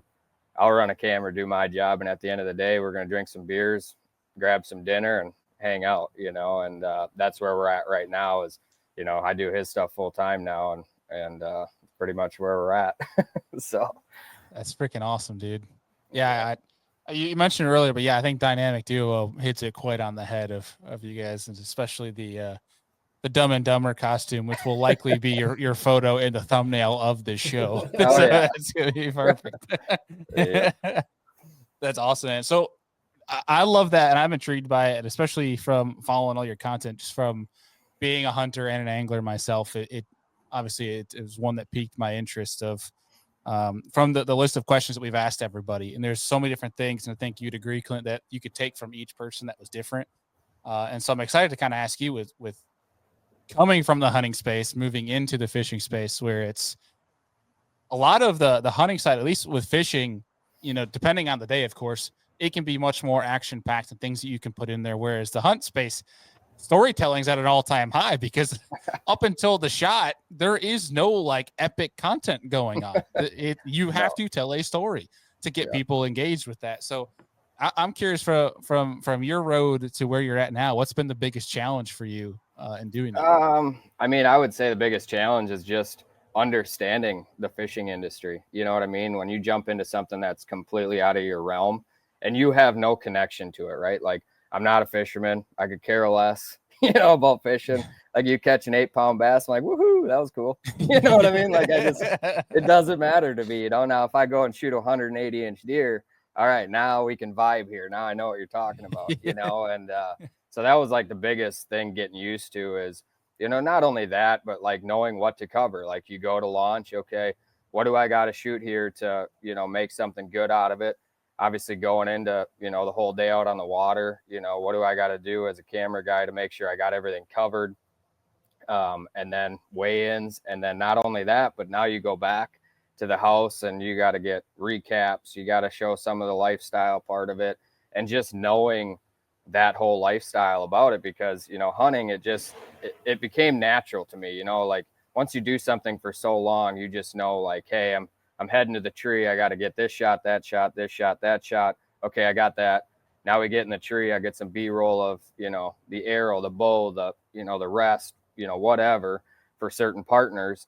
And like you said, and then it goes, stagnant until that deer walks out and you're like, okay, here we go, and then you're back in the game. And fishing is so much different because, you guys know, it's not like we can plan out when a fish is going to bite, right? So that was like the biggest part of me figuring out, like, now at the beginning, I guess I could go back and like, I don't know, like I was running, Sony mirrorless cameras and you're recording all day, right? And let's say you record for 15 minutes and Luke sucks, so he doesn't catch a fish, right? So you're like, all right, well, there goes that clip. But now I've burned up 15 minutes of storage. And to that, storage to us on our SD cards is huge because you're out there for 8 hours at a crack, and that's constantly in your head, And then at the end of the day, you want to go through 8 hours of footage, or do you want to be able to, know exactly what you're dealing with? And so that was a big thing too, is just knowing like, hey, is there ways that you can, pick up on your angler? Like, okay, I can see, in his demeanor, or see, just the way he's fishing. Is he fishing all of a sudden he's fishing really methodical and now, okay, yeah, I can tell he's in the groove. He's gone silent. He's not just BSing with me, just out there having a great time. Like he's dialed in, he's focused. We got to be around fish, at any second, something's going to happen, and now him and I are to that point. Like he jokes with me because I'm always like, oh, I see the step back, because like you can tell before he's going to set the hook, he steps back, and like that gives me time to know exactly what's going to happen, or just like I said perfectly, like he'll be in a serious conversation with me, for 2.5 minutes straight. And then all of a sudden, mid conversation or mid sentence, he doesn't say a word. I'm like, oh, all right, I'm ready, and he'll catch a fish. But like, until you get to that point, you don't know. And that was the biggest thing is, just spending time on the water with him or whoever at that point. It was just, you pick up on key things that you got to be aware of to know like, hey, it's game time. Like we're not messing around. Like I've shot my B-roll. I've done this. Now when you get on the boat and it's tournament time and these guys are fishing for $100,000, you better be ready. It's a big difference. So that's cool, man. I think that speaks to a relationship too, is obviously being able to pick up on those cues. That's a big thing. I love that aspect of it, especially coming from the outside of the fishing realm, because it can be a confusing space to try and learn because it is very unique in its own right. But I feel like if there was a space to come from, hunt would be a good close second to at least have a foundation from. Yeah, for sure. And I mean, you can go back to like my hunting days too. I traveled with one guy and one guy only. And that was only because of the sole reason that him and I clicked, just like Luke and I do. Like, it sounds dumb, but you have to have like the mental capacity to sit there all day. You might only see one deer, but it's going to be the right deer. But you're sitting, might be 10 degrees out, might be 30 below out, but you're sitting there all day and you just know that, like whether it was me filming or me hunting, I knew that, Brennan was going to be in the game. Like he was the same mindset that I was. He knew what was going on. I didn't have to say, hey man, did you hit record? Did you hit the B cam? Did you do this? Did you do that? It was just, we clicked on every single part of the game. And like that, when I went from the hunting to the fishing, that's what I wanted, and with Luke, we picked it up. Like Luke was terrible in front of the camera the first couple times. Like he'll tell you, and I mean, there's times like when we go to, Florida here in a couple months to start the season out, he's got a little flaws going on, because he's just not used to it. It's not doing it every day. And so I always joke around about it. I'm like, dude, you act like you've never done this before. Let's start over, here we go. Yeah. And then he's fine. But it's funny to see that whole deal unwind, because it's like, okay, I film you for 10 tournaments a year, and 4 months or 5 months go by, and it's like you've never seen one of these cameras in your face. But I know you know how to do it, so let's go. Well, I think too that, and I'm curious your take on this too, Clint. But like for somebody it's very rare when someone's comfortable and not ever nervous or thinks it gets in their head about talking to a camera. Like it is still weird to this day after years of talking to a camera. It's weird to talk to this camera sometimes. Like it's even weird for me sometimes. My wife has heard me for the past 5 years record a podcast, but when she comes downstairs and she's in front of me, apparently I forget how to podcast. Like apparently I had to figure out how to talk to a camera. It's a weird deal. And so I think somebody like yourself talking of like your guys' relationship where you're like, hey dude, like, don't worry about like, just get into your zone, talk your talk. Like it's okay to fuck up. Like you're going to be fine. Like say what you got to say. If you need 3 takes, if you need 30 takes, like you're fine. I think that can establish a comfortability for that person where it's, they don't feel any pressure or which way or that way. I don't know. What do you guys think? Obviously, because you guys are behind the camera, but what do you think? Is that a big part of it? Yeah, you have to meet them on the level playing field, right? Like you have to make them feel comfortable. You have to, like when I show up on a shoot with new people, I'm already trying to be myself instead of being the quiet fly on the wall, because every time I've been the quiet fly on the wall, I don't get the content I need.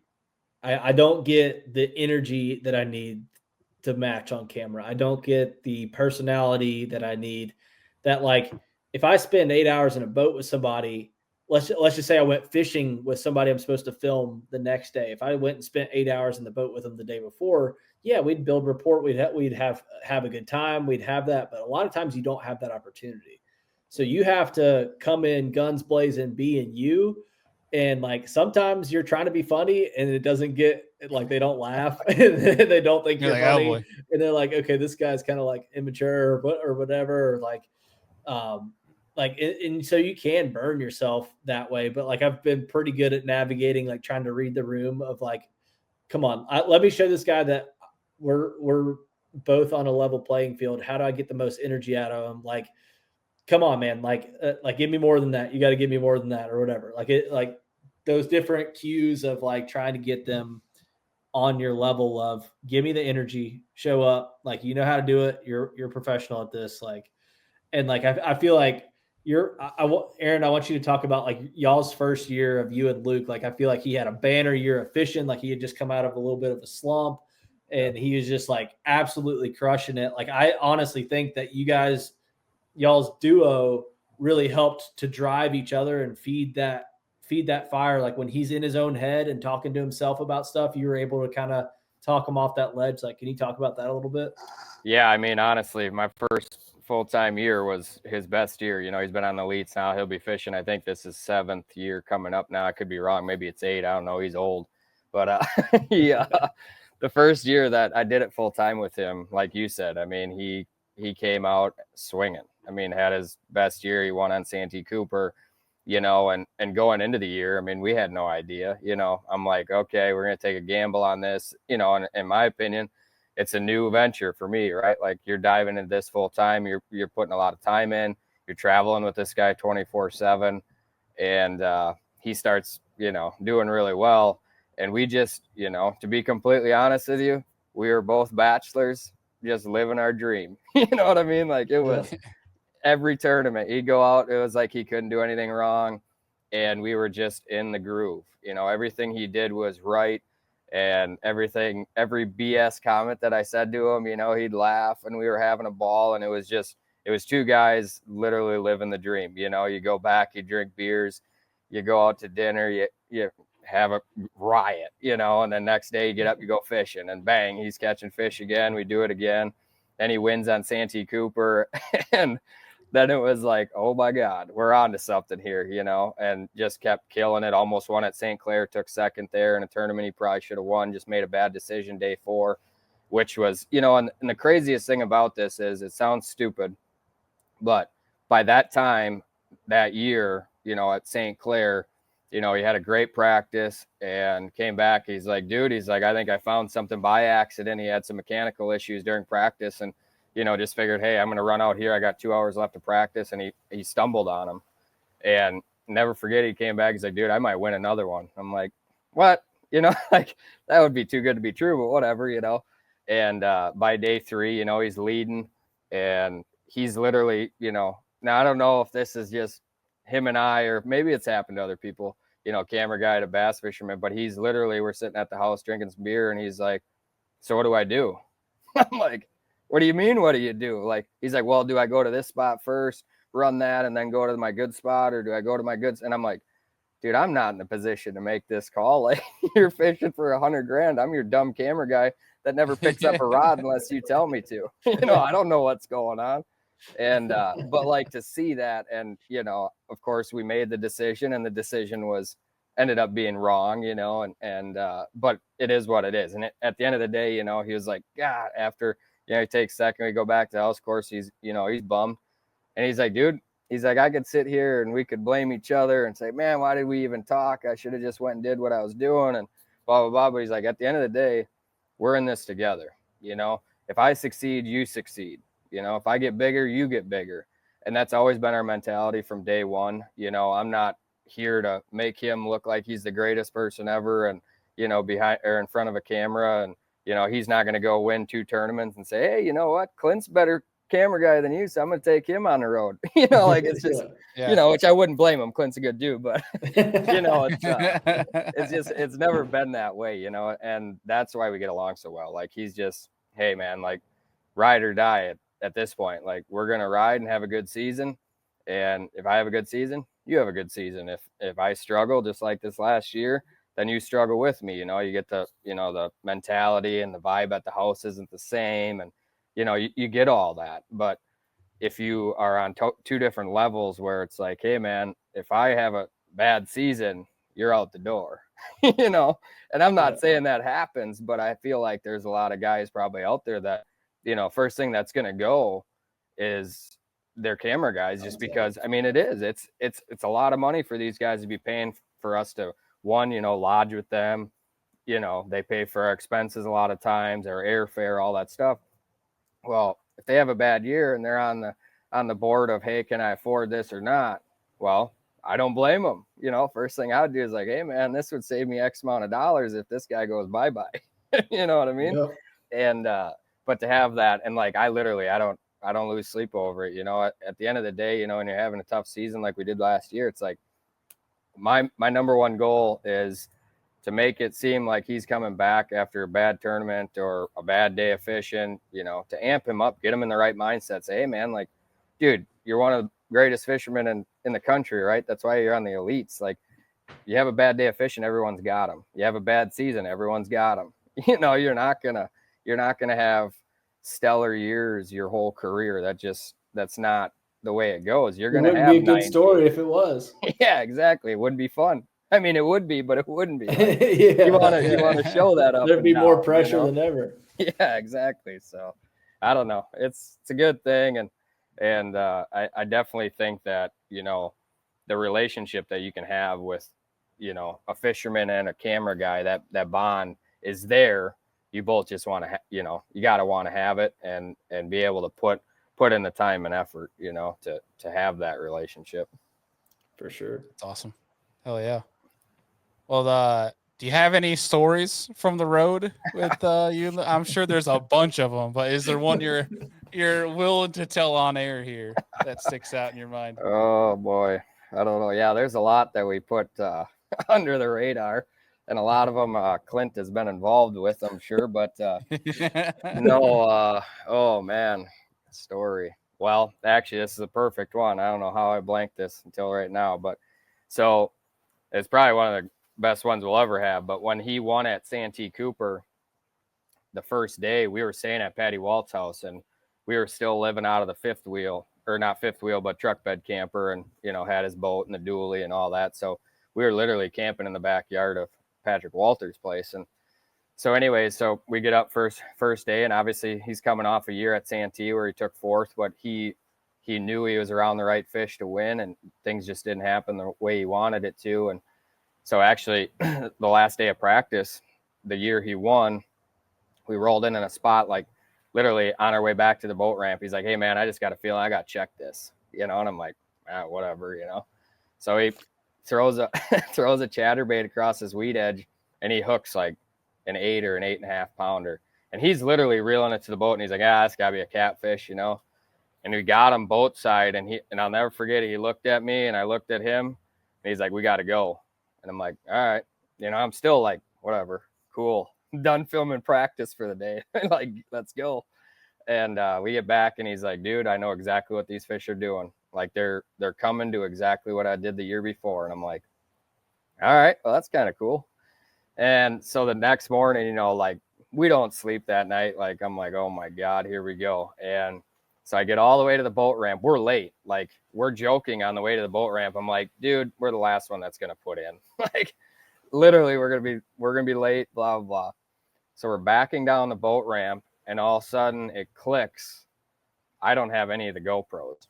And I'm like, oh my God, I don't have my backpack that all our GoPros and stuff are in the camper at Patrick Walters' house. And we have 4 minutes to takeoff starts. He's boat like 67 or something.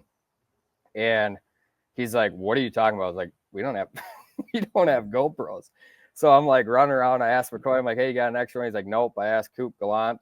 He's like, no, I don't, man. I'm like, oh my God. Luke's like, get in the boat. We got to go. And I was like, wait, what? He's like, we got to go. So literally they're about to take off at Santee Cooper, and we are hauling across Santee Cooper to Patrick Walters' house. Now on Santee Cooper, there's boat lane because if you don't take the boat lane, you'll probably die. I mean, that's just, it's a stump infested. Yeah. It's stupid, but we don't have time to go to the boat lane. So Luke's like, just hang on. And it's 4 or 5 footers. And he's like, just hang on. We got to go. So we cut straight across, right out of the channel, all the way across Santee, and no idea how we didn't hit anything. We get there. I run in the camper. I grab the GoPros, jump back in. Obviously now he's got a track on his graph, you know, telling him where to go. We run straight back across. And I remember there's a couple times where he just, you know, he'd land and he'd do one of these and just miss a stump. You know, we'd go up another wave all the way back across. We pulled in and they were calling his number to go. And that was the morning to start Santee Cooper. And I'm like, I'm a mess, right? Like, I'm like, oh my God, I just cost this dude the tournament because now he's rattled.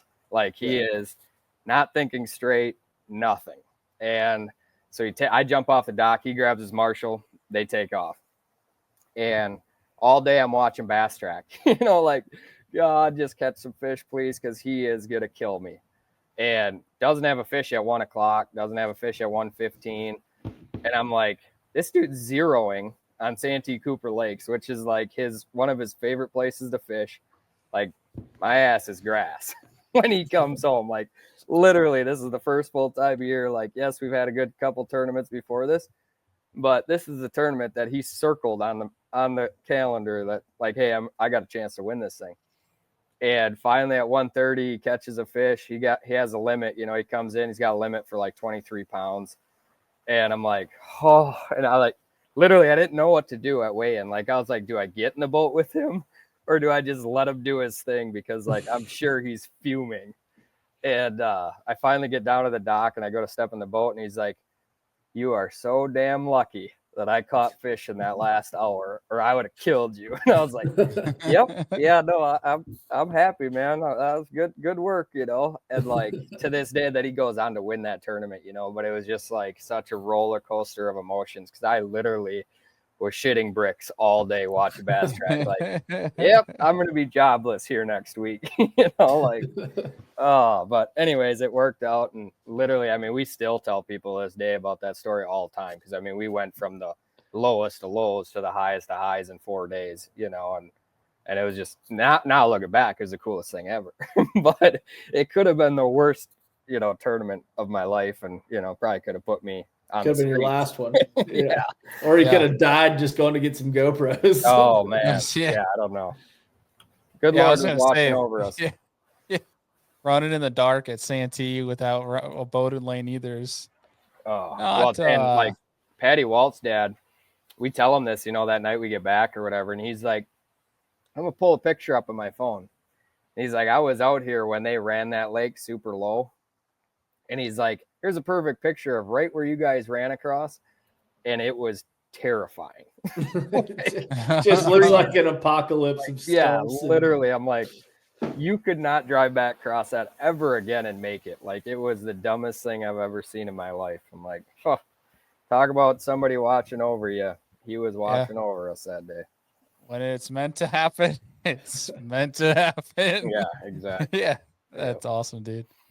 Heck yeah. Well, dude, while we wrap up with you, we're gonna let you go here in a minute. Of the different things you've seen and been through from the hunt and the fish side, what is one piece of advice you'd give to somebody that's trying to get into this space? Oh man, I mean, I tell this to people all the time. I used to go to trade shows, obviously, all the time with the hunting show, and get a lot of kids that come up and ask, how do you get into this? How do you do this? And my biggest thing is networking and talking to people. 100%. Like I literally got to where I am because of knowing people. They always say, like, successful people know the right people. They fall into things. And like a lot of people, like a lot of my buddies, like, dude, you're lucky, man. Like, and it's like, I'm just personable. I can talk to just about anybody, and I go out and network. Might not be Luke's thing, but if I'm hunting, taking photos, greasy photos of a deer that I killed, I don't have a camera guy with me, but you're still going to get shots for companies or whatever, because you just never know when an opportunity opens up at that company and say, hey, like, we don't have somebody going, let's say fishing wise, we don't have somebody going to cover the next 2 tournaments in New York because, our camera guy's tied up, or, he's got some family stuff going on, but would you cover that for us? And bang, there's another door that's open. You get your foot in there. Now you got contacts there, and then they know people. It's no different than this, right? Like, I know Clint, and Clint knows this person, and then Bailey knows this guy, and then we all know Dalton and Kyle. It's just the line goes on and on and on. But the more people the more better off you're going to be, and I swear by that, because, like, literally, I don't have a degree in camera stuff. I don't have a degree in anything camera related, but here I am doing it full time now the last 9 years of my life. And it's just, it's all people I knew, and it started right in high school. You got this 9 to 5, and pretty soon you're doing good at that 9 to 5. And the guy says, hey man, like, if you ever want to go do this, you give me a call and I'll know somebody over there, then all of a sudden that day comes and you start doing some things in your head and you're like, yeah, I'll call that guy. And next thing you know, you got a job there next week. It's just the more people the better off you're going to be. And it's not something that's hard. It's just being personable, being outgoing, being able to talk to anyone, and being relatable. Don't go in there and say, oh yeah, my shit don't stink. Here's my stuff, because I mean, unless you're like Clint, you can do that because he's so good at what he does. But, I'm not there, right? So. No, my shit stinks plenty. Up the back of the boat in plenty of bad situations. So, but no, that's my biggest take out of everything is, somebody that's looking to try and get into it is just, especially on the fishing side, there's plenty of opportunities. Just do it from the outside looking in. Go to a launch, go to a weigh-in, take photos, do this, do that. I mean, a lot of these guys, they don't, you look at it, there's quite a few of us camera guys now that do it full time for these guys, but there's also a lot of, rookies or guys that are coming in or have been around a long time that just, they don't have the time to do the content themselves. So if you go to a weigh-in and you snap, fish photos, pulling them out of the live well, and they don't know you from Adam, but at the end of the day, you send them to their DMs and they're like, heck yeah, that's a nice photo. And they use it, and bang, all of a sudden your name is plastered all over their Instagram, and they have 37,000 followers. Now, every person that sees that and sees the picture credit, sees your name, next thing you know, you might have a job somewhere, Yep. It's It's just, it's name of the game in the industry. Oh yeah. Yeah, nailed it, man. That's directly in line with what our other guests have been saying, and I think it just adds on top of it, where it's just get out there and don't be afraid to just start. Literally, like Clint, you mentioned, just literally start doing something. Click Yeah. record, Yep. figure it out, like improve on one thing each day. That's perfect, man. Yep. But Clint, you got anything else for Aaron before we let him go? Talk about the you got a thermal drone recently and started a new venture. I just want to hear a little bit about it because I think it's really cool. Yeah. So in late August, early September, that's our downtime now. Doing Luke stuff full time gives us a few months. Obviously, big deer hunter. I kind of sat back, thought, how am I going to make money in the fall? Because any money is bonus money. The more ways you can make money is great. And so looked at, thermal drone deer recovery, and that's what I ended up doing. I bought one of the DJI Matrix M30Ts, started another business doing that in the fall, and it blew me away how many tracks I got this fall, and it's been a wild ride. It's been fun. Like literally, that's in the hunting industry, I film so much because I get just as much excitement out of me filming you shoot a deer or me filming you catch an 8-pound bass as if it were me doing it, Yeah. And so like now I'm in an industry where you call me up, your last cause is calling me to find your deer because you've done everything you possibly can to find your deer. Now your heart's in shambles because you're like, dude, I can't find this deer and I don't want it to go to waste, or I don't even know if maybe he's fine, but I just want to know. I want to put closure to this thing. And the best thing is when you show up and you find a guy's deer that he's down to about 2% thought chance of finding this deer, and you're like, bang, there he is in 3 minutes. And he goes ecstatic. You've made his day. He's telling 15 buddies, and some tracks I'm on, the guys show up and they're blasted. They're drinking. They just came from the bar. They're like, man, we want to see this thing work, and you find it, and the whole crew just goes ape shit, and I'm like, Yeah, that's awesome. yeah, this is my calling. Like, this is why I love what I do, because I could care less about, yeah, I love shooting deer and I love finding them myself, but like when I can come in there and help somebody else out and make their day, it's awesome. And it's been a good venture. Obviously this is my first year, up over 30 some tracks this fall, which is pretty good. Got some buddies now in the industry, same thing, making friends already, that are in the 60 to 80, 90, tracks in a fall. But they've been around the game a little longer. And I just think that, networking, obviously having a name already in the hunting industry, the fishing industry, has definitely helped me. But we're going to grow this thing and see where it goes. And yeah, it's been fun. Dude, it's awesome. And I know from looking into it a little bit how like apparently certain states don't allow it. Is that still true? Oh yeah. Yeah. There's a lot of states actually. So I live in Northern Illinois now. And Illinois is not legal. Iowa's not legal. So I do all my tracks in Wisconsin right now, which requires me to do a lot of driving. But I'm doing it on the sole purpose of hopefully within the next year or two, those states open up, and then I will be like, Yeah, I'll be swamped. But yeah, I can there's a lot understand of the states. fear. Yeah, man. I can understand the fear to an extent, like if you're using it for the wrong purpose, but I feel like a licensed business like yourself, Yeah. there's only positives from this, and the fact of it's providing angler or hunters. So you can see where my mind's at, anglers, hunters with two things. It's either one, you're having more deer recovered, Yeah. and that is a great thing because more people are making great use of their tags, more registered deer, Yeah. so on and so forth, more food on the table. And if not, you're providing hunters with closure. Yeah, exactly. And that's such a huge thing. It's even though one is a crappier feeling than the other, that deer is alive and injured, you're at least being provided with some sort of win. That like either you can make another move on that animal. No, Yep. you need to wait a little bit longer. You're not busting it, and they're going for it. Like it's such a good idea, dude. And I hope it becomes a universal deal, and especially if it's done the right way, of course. Yeah. Like how you're doing it, not just every random person out there with a thermal drone, because that could Wild West. Oh yeah. But Yeah, because it would be very easy to use it in the wrong way. that's right. I've seen Now, if them. we're talking coyotes, that's a different deal. Right. Now we're talking. Yeah. But yeah, that's awesome, dude. I absolutely love that. When I saw you starting that business, that thing is I sent it right to my dad and my brother out in Utah, and I'm like, this is legit. This is freaking sick. But that's awesome, dude. But man, appreciate you taking time out to hop on the show. Looking forward to seeing the adventures of you and old Dumb and Dumber Palmer starting 2025. And hopefully we'll see you at the Classic, man. Yeah, I appreciate you guys having me on, and I'm sure I'll see you boys around. I'm not really sure, Luke doesn't fish good enough to be at the Classic this year, so at least fish it. He's gonna be there working the booth, and he's gonna get a lot of shit from me. But as far as I don't know my travel schedule, if I'm gonna go, probably depends on if we got some time, we're gonna shoot some content.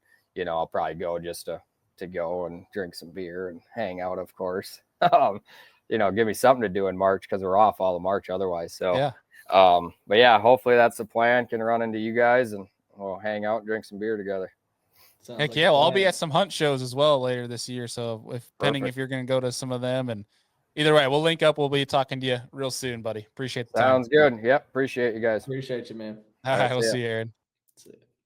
That's a cool dynamic, dude. That business is freaking sweet. I could have another 5-hour podcast asking questions about that drone business. Oh yeah. Have you seen the footage from it, dude? Oh, dude, it's insane. Because he started telling me about it, and we started chatting because he's trying to get his Part 107 drone license, and he was like, yeah, I looked on the list, and you're one of the only guys that actually has their drone license, and I was like, yeah, I got it back in 2017. So we chatted about what course to take and all that stuff. But yeah. The footage is insane.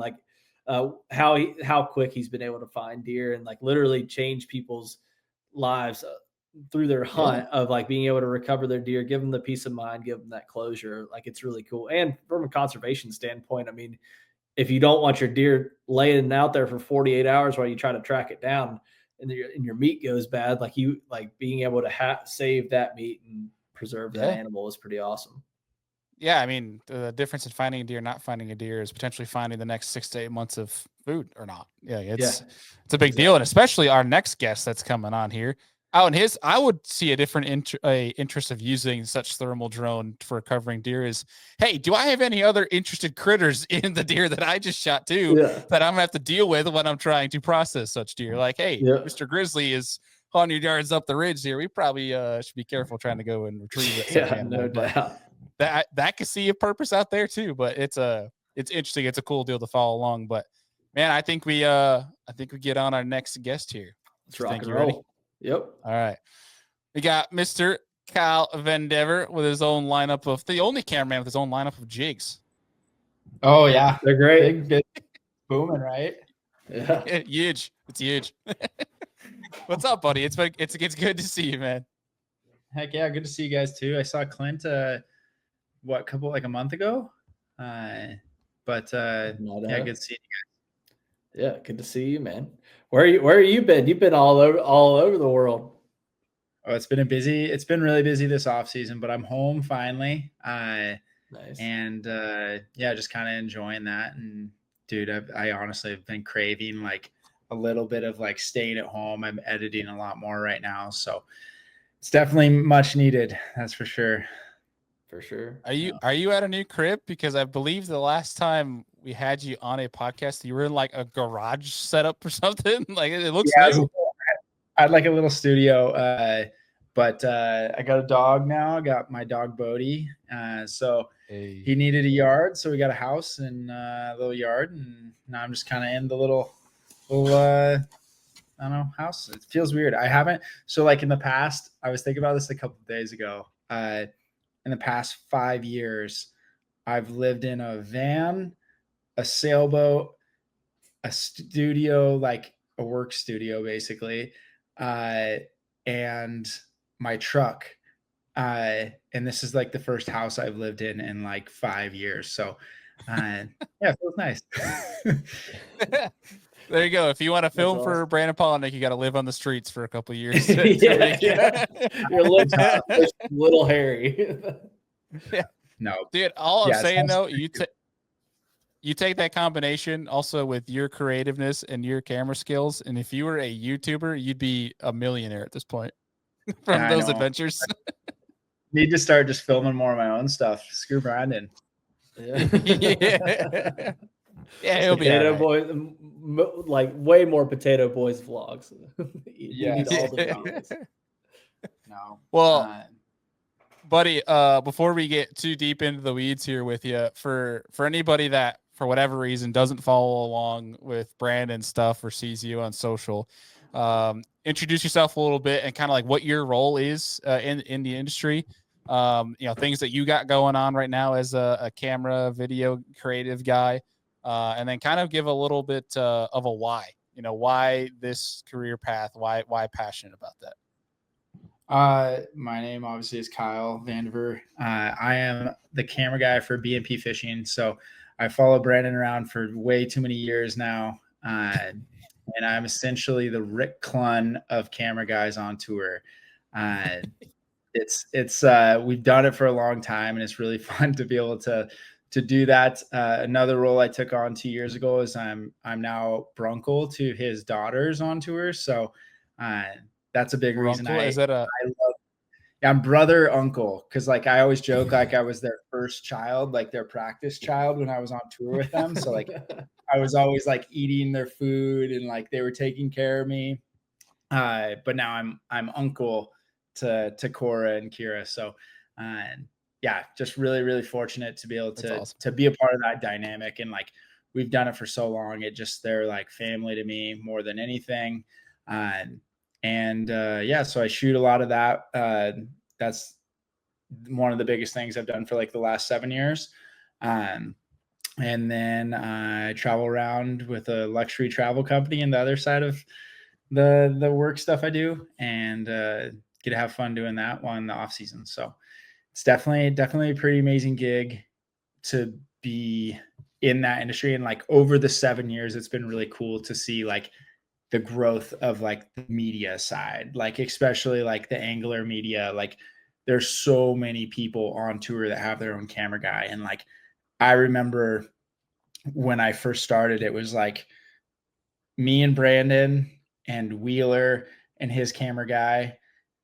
And like, I think that was it, like the first year maybe. And I just was like, no one knew what to do with us, like behind the tank, like by the tanks or anything. Cause we're like, it was so new. There wasn't like, this isn't media, but like, this isn't like, it's kind of like their family and they got like a pass. So like no one knew how to like treat us. And the classic was like a whole nother beast.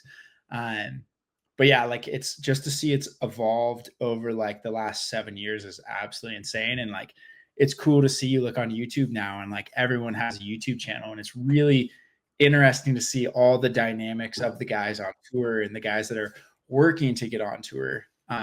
So it's really been cool to like see that growth in the sport of like, or in the media side of bass fishing, or just fishing in general. But yeah, it's been cool to be able to do that. And like, I think like, I guess if you ask what my why is or why I do this is like, I love telling story. And honestly, I think one of the other biggest reasons is just like getting to work with the people I get to work with. Like, I feel like I'm the luckiest dude. I've met all you guys through fishing, and I feel very fortunate and grateful to like have that experience and make such great friends. Like Brandon's like my brother, like Carl's like my brother. Like I get to hang out with people that I really admire and like help me elevate myself too. And I just love being around those people too. So, and hanging out with like Tiff and Cora and Kira, those are like family. So it's like, it's come to the stage in like where we've been working together for so long that it almost doesn't even feel like work. It's a lot of work, but like I enjoy it. I've seen Brandon get married. I filmed his wedding. I filmed him win AOIs. I filmed him get engaged. I filmed him like hunt. I filmed like a lot of things in his life. And he's allowed me to be a part of that. So like, I'm not just like holding the camera anymore. It's like, we're kind of like, it's this dynamic of all of it, which is really cool. And like, I just feel like my why is just connecting with people and telling story. That's awesome, dude. I like the last part you mentioned of, and people see, especially if they watch the videos, where you have your Kyle time with the videos on Brandon's stuff. Was that something you just started doing? You asked him to do, or he went out and was like, "Dude, feel free to include yourself." Like, how did that transition happen of that? I think like the first year I wasn't on camera at all. I didn't know, like we were trying to figure out what we were doing. Uh, and it wasn't like I asked or anything. I think we just slowly started, like, we like to joke a lot and like flip each other crap. And I think like the Yeah. fun thing with us was that we like, he would do something and they would prank me, and it was just natural in the thing. And then eventually, like, I turned the camera around and just like would be talking. And like sometimes when I like look at that stuff, I'm like, oh man, don't just put the camera back and just like be a camera guy sometimes. But yeah, like I think the fun thing with what we get to do is everything's like natural for the most part. Where it's just like we're having fun and we're joking, we're in the camper. And that's just like Clint knows what it's like filming with Brandon. It's just like you're just joking around 80% of the time, and then you catch fish. You know what I mean? Like it's just fun. For sure. And that's how it should be, I think. Like if it's too uptight, it just, maybe some guys work that way. I couldn't do that. Like I wouldn't have lasted this many years with Brandon on tour if we were super serious. But yeah, like it's fun how our dynamics evolved over the years too. Cause like we've done a lot of stuff together and like went through a lot of life together, to be honest. So it's cool to reflect on it now and see like, wow, like we've started here and we're here now. And like, if you'd asked me a couple of years ago, if Brendan have 2 kids and be married, I would have it would have been like, I don't know, maybe, like, but to see it happen and see how it's happened is really special too. That's awesome, dude. I guess along that long road, you know, getting into that role, and I know the whole backstory, and we'll link one of your OG episode with us years ago, where you kind of laid out the foundation of how you guys even got started filming. We'll link that below for people if they're interested. But along that road, what's been the biggest challenge for you, would you think? I think the biggest challenge for me throughout this process of like, are you saying like filming or that whole process of on YouTube with Brandon? Could be that. It could be balancing that with, you know, your other travel gig, with life, with things that you want to do, but you got to be on the road with them. Like it could be anything. I think the hardest thing for me is learning to delegate and finding help to scale anything and to like grow anything, I guess. You need people, 1, you could trust, and then 2, people that are talented and are hardworking. And that's something I think, and like, there's plenty of people that say they want to do something, but like when you, like, I'm always looking for editors, and editing is a very different beast. Especially editing other people's footage. So like, it's one of those things where I feel like every couple of years I'm like, hey, like I'm going to hire an editor, and like, they're going to do this, and they're going to help free up time. And it just becomes a very like difficult thing to delegate and to like have someone work on your footage. And so that's been a pressure point for us to put out more content. But I think that's the hardest thing. And the biggest challenge for me has been to like help finding, not necessarily finding good help, but developing good help too. And it's hard. Like I don't think I could like sign up to edit somebody's footage. It's a hard role to fill. And I think that's just the biggest thing for me. And like, you guys know, in the media side is like, it's a huge, you have to create content at like a pace that's like a warp speed. So just like growing that has been a very, very challenging thing for me, but we're learning, we're growing, working at it. Yeah. And like being able to tell the story when you witnessed it too is a lot easier. Like when you're on the camera boat and you watch that tournament, you felt those emotions with him. You can tell so much better of a story. Whether if I go jump on the boat and go film a tournament for him and give you the footage, like you can't tell that story near as easily, you know, like it's hard to make that work. Like witnessing the story and feeling the story along with it is how you tell the best ones, in my opinion. Yep. And I think like I have mad respect for people who are just editors and don't like actually shoot, especially for like the stuff we do. Like I think, or like in that realm of like very it's not like necessarily a scripted thing, or it's not necessarily like a story in the way of like you can craft it. This is very much like, hey, just go out and be a part of it. It's very like fly on the wall filming, and like someone can just get a hard drive and be like, whoa, this is 4 days of like footage. I have no idea what just happened. Like I wasn't there for it. So, yeah, that's definitely so. Yeah, so I'm curious. We've been asking everybody this is for how long you guys have been traveling together. Is there one story that sticks out of like a story, whether on the road, off the water, on the water, maybe some crazy shenanigans that you're able to share with the people? I mean, there's a lot of stories. They all feel like they blend together now. We've had some really good times. I think I always think of this.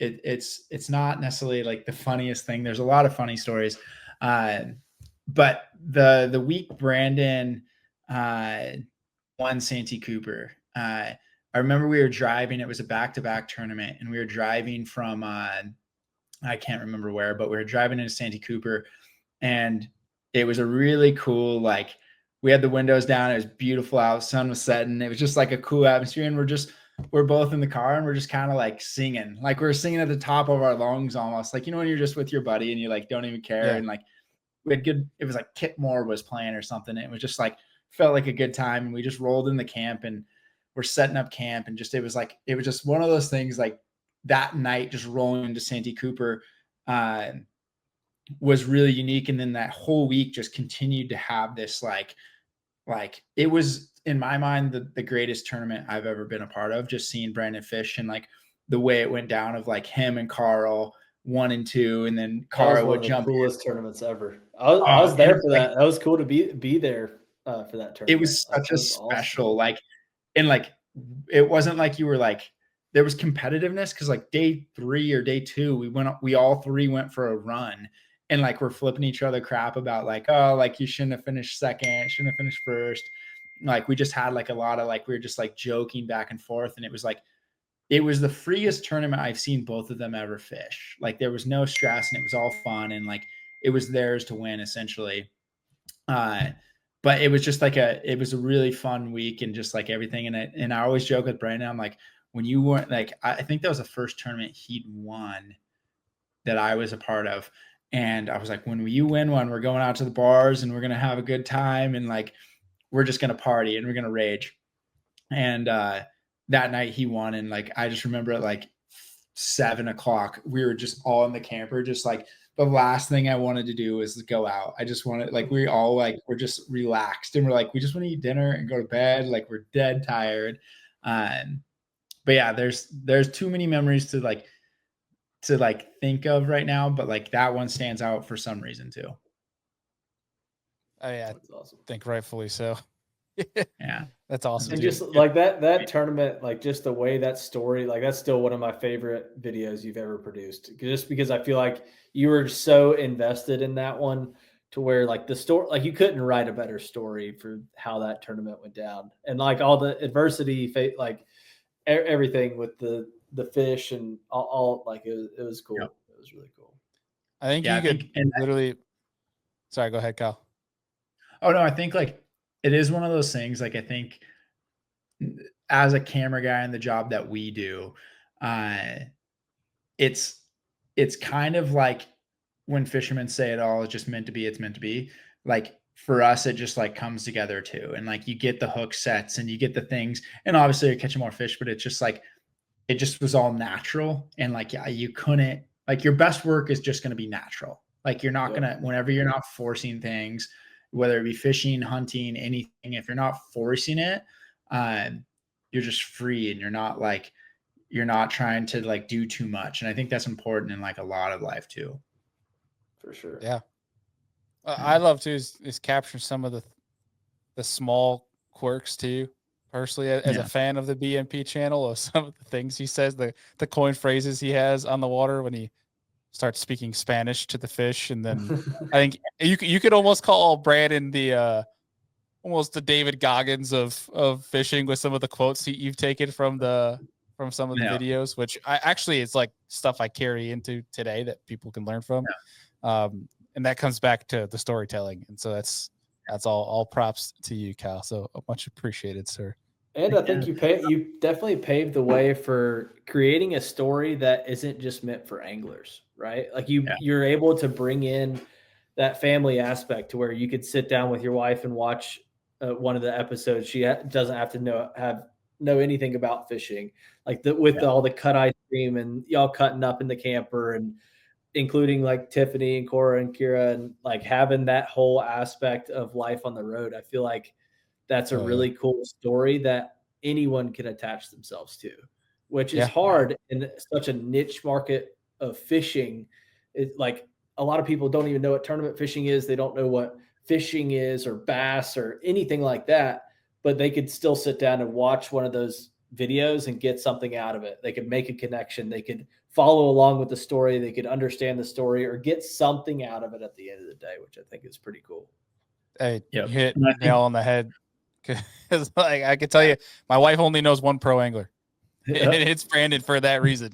Because when there's a new Brandon Polinick video, it's being played, and we're eating dinner, we're watching it together in the living room. Like she loves that aspect of it. So yeah, I think Brandon and I and Tiff, we're always, I think the biggest compliment we can get is like someone saying that like either I don't watch fishing and I love your guys' videos, or I didn't know fishing before your guys' videos, or like, hey, me and my wife or my family love to sit down and watch the show, rather than just like just being like, oh, we just love the fishing bit. Like they love like the show for being more than just fishing. And I think that's like just being relatable and like fun. Like I love that a family sits down and enjoys something that 2-3 crazy people just dreamed up and thought it would be fun. And just like, it's really special. And like Brandon does a great job at just being like, he shares a lot of really like insightful things too, not on just the fishing side, but just the life thing too, which is really special.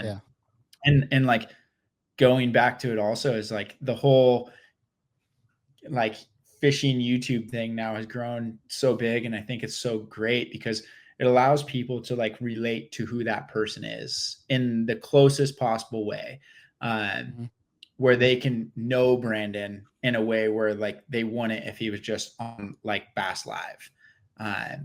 They get to see a little clip of him in the camper with the girls after he finished 87th, and he's with his daughter and he's just like having fun again. Like, you know what I mean? It makes it personal where it's like, hey, this guy's a dad too. He's just not an angler. He's, like in Tiff, like Tiff is so much more than like what you might see if you just hear something or meet her at a tournament. So it's a really good way to allow people to have a little view into like what your life on the road is like. Yeah, for sure. Love that. Yeah. Well, Clint, got anything else for Kyle before we hit him with our last question for him? What's the big plan? Any big plans for 2025? Y'all still going through with the series, all that fun stuff?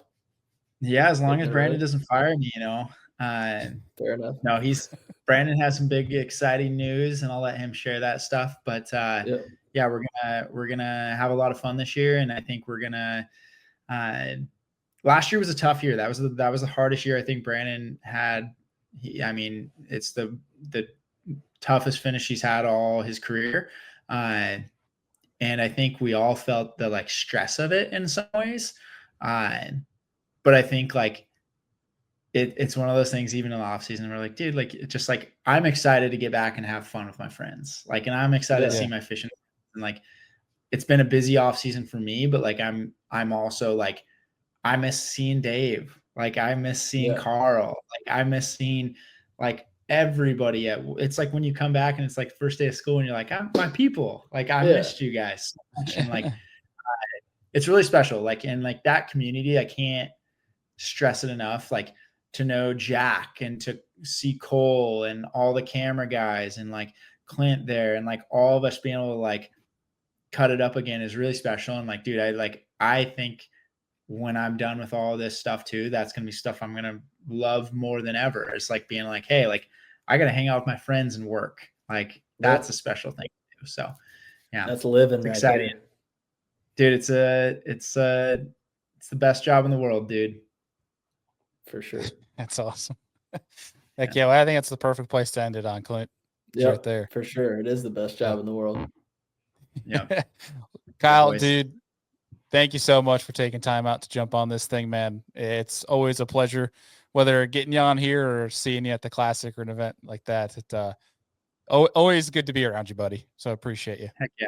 Same to you guys. You guys got any? Who's on next? Who's the next on queue? I gotta see what's up. I guess we can go down the list of who else is left, Clint. You think? Go for it. All right, we'll let it rip. So next is going to be Jake Latondras. Okay. And then we got the Lyons brothers coming on as well. And then Austin Sherwood. Dang, you got some heavy hitters. Yeah.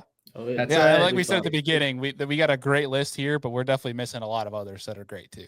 But yeah, we had to get some of the OGs. It's cool that you guys are showcasing some of the camera guys too, and I think like just in general, like the creative side of the fishing world, and like all those guys that you just named, and I'm sure the guys that were before on this were like, those are people I respect so much. And Jake just has a wealth of knowledge, just in like I look up to Jake in a way that I can't even convey, because he's done so much, and like on the business side and also on the creative side, and to see that's really special, and like just a wealth of knowledge. I respect all those guys, and it's cool that you guys are showcasing a little bit of the guys behind the cameras. Heck yeah, dude.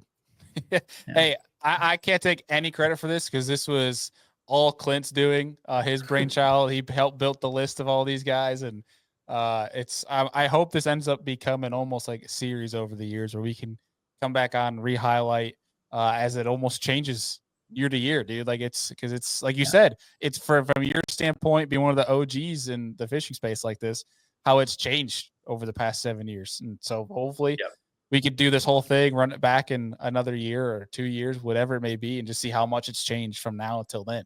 So it's a cool deal. For sure. Yeah, it'll be cool. Heck yeah, boys. Well, I'll let you guys get to it. Thanks for having me on.